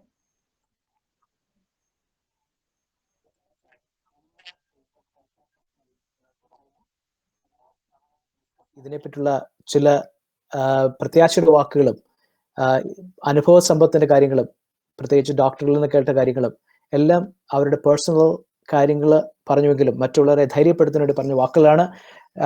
ഒരു നിയമപ്രകാരമുള്ള മുന്നറിയിപ്പ് എന്ന് പറയുന്ന പോലെ ഡോക്ടർ പറഞ്ഞ ഉപദേശങ്ങൾ നിങ്ങൾ കേട്ടിരിക്കും. പക്ഷേ നിങ്ങളുടെ ഡോക്ടറുമായിട്ട് ഏതെങ്കിലും സിംറ്റംസ് ഉണ്ടെങ്കിൽ നിങ്ങളുടെ ഡോക്ടറുമായിട്ട് സംസാരിക്കുക. ഇപ്പോഴുള്ള ടെക്നോളജികൾ ഉപയോഗിച്ച് ടെലിമെഡിസിൻ അങ്ങനെ പല കാര്യങ്ങളും അവർ കോൺടാക്ട് ചെയ്യാൻ നിങ്ങൾക്ക് കഴിയും. അങ്ങനെയെങ്കിൽ ഇതൊരു ഉപദേശമായി എടുക്കാതെ നിങ്ങൾ തീർച്ചയായിട്ടും എന്തെങ്കിലും സിംറ്റംസ് ഉണ്ടെങ്കിൽ അത് ചെക്കൗട്ട് ചെയ്യണം. പ്രാർത്ഥനയിലും അന്യോന്യ വചനധ്യാനത്തിലും പ്രാർത്ഥനയിലും മറ്റുള്ളവർ ഉറപ്പിക്കുന്നതിലും നമ്മൾ ശ്രദ്ധാലുക്കളായിരിക്കണം. ഈ അവസരത്തിൽ എല്ലാവരോടും പറയാനുള്ളത്, ഇവിടെ ധ്വനിച്ചു കേട്ട ഒരു വാക്കാണ്, ആ ഒരു പാട്ടുകാരൻ പറയുന്ന പോലെ ഒരു മഴയും തോരാതിരുന്നിട്ടില്ല, ഒരു കാറ്റും അടങ്ങാതിരുന്നിട്ടില്ല. അങ്ങനെയെങ്കിൽ ഇതും മാറിപ്പോകും, നമ്മളിത് അതിജീവിക്കും. ആ പ്രത്യാശ നമുക്കുണ്ട്. നമുക്ക് അന്യോന്യം ധൈര്യപ്പെടുത്താം. ഈ അവസരത്തിൽ എന്റെ പാനല് സന്നിഹിതരായിരുന്ന എല്ലാവർക്കും നന്ദി കരയറ്റുന്നു. പ്രത്യേകിച്ച് ഡോക്ടർ രാജേഷ് മാത്യു, അറ്റ്ലാന്റ ജോർജിയയിലെ ടാനർ മെഡിക്കൽ സെന്ററിലുള്ള ഇൻഫെക്ഷസ് ഡിസീസ് ഡോക്ടറാണ്. അദ്ദേഹത്തിന്റെ സേവനത്തിന് നന്ദി, കുടുംബമായി ചെയ്യുന്ന സേവനങ്ങൾക്ക് നന്ദി, സമയം ചെലവഴിച്ചതിന് നന്ദി, അങ്ങയുടെ എക്സ്പെർട്ടീസ് ഞങ്ങൾക്ക് പകർന്നു തന്നതിന് നന്ദി. ദൈവം കൂടുതലും അനുഗ്രഹിക്കുമാറായിട്ട് നിങ്ങൾ പ്രാർത്ഥിക്കുന്നു. ക്യാപ്റ്റൻ സ്റ്റാൻലി ജോർജ്, നേരത്തെ പറഞ്ഞ പോലെ മലയാളികൾക്കെല്ലാം അഭിമാനിക്കാവുന്ന ഒരു കാര്യമാണ്. ക്യാപ്റ്റൻ പദവി ന്യൂയോർക്ക് പോലീസ് ഡിപ്പാർട്ട്മെന്റിൽ ക്യാപ്റ്റൻ പദവിയിൽ അദ്ദേഹം കഴിഞ്ഞ 31 വർഷങ്ങളോളമായി ജോലി ചെയ്യുന്നു. ആ ജോലി ചെയ്യുന്നതോടൊപ്പം തന്നെ നിങ്ങളുടെ പ്രേക്ഷകർ കേട്ടതുപോലെ ഒരു പോലീസ് മുറയല്ല, ഒരു വിശ്വാസത്തിന്റെ വാക്കുകൾ പറഞ്ഞ് ആൾക്കാരെ ഉറപ്പിക്കുന്നതിന്, ധൈര്യപ്പെടുത്തുന്നതിന്, തന്റെ ജീവിതത്തിൽ കൂടുതലും ആത്മീയമായ കാര്യങ്ങളിൽ സമയങ്ങൾ ചിലവഴിപ്പാൻ എടുക്കുന്നത് വളരെ പ്രശംസ അർഹമാണ്. അദ്ദേഹം ചെയ്യുന്ന എല്ലാ പ്രവർത്തനത്തെയും ദൈവം അനുഗ്രഹിക്കട്ടെ. സമയം ചിലവഴിച്ചതിന് നന്ദി അറിയിക്കുന്നു. പ്രേക്ഷകരുള്ള ഞാൻ നന്ദി അറിയിക്കുന്നു. പ്രിയ വെസ്ലി, ഈ സമയത്ത് പ്രത്യേകിച്ച് വളരെ ഒരു കഷ്ടതയുടെയും പ്രയാസത്തിനെയും കൂടെ നടുവോടെ കടന്നുപോയെങ്കിലും അനുഭവ സമ്പത്തിന്റെ സാക്ഷ്യങ്ങൾ പറഞ്ഞ് പ്രേക്ഷകരെ മനസ്സിലാക്കുന്നതിനും അവർക്ക് നൽകിയ എല്ലാ നല്ല വാക്കുകൾക്കും ഞങ്ങളുടെ സമയം ചെലവഴിച്ചതിനും നന്ദി പറയട്ടുന്നു. എല്ലാവർക്കും നന്ദി പറഞ്ഞുകൊണ്ട് ഈ പ്രോഗ്രാം ഇവിടെ അവസാനിപ്പിക്കുന്നു. വേറെ ഏതെങ്കിലും നല്ല നല്ല ചിന്തകളുമായിട്ടും അതുപോലെ മറ്റ് ഈ രോഗം വന്ന് ഭേദമായവരുടെയും അങ്ങനെയുള്ള എക്സ്പെർട്ടീസിനുമായിട്ട് നമ്മൾ വീണ്ടും സന്ധിക്കുന്നവരെ എല്ലാവരും ദൈവം അനുഗ്രഹിക്കട്ടെ. ദൈവം നമ്മളെ അനുഗ്രഹിക്കുമാറാകട്ടെ.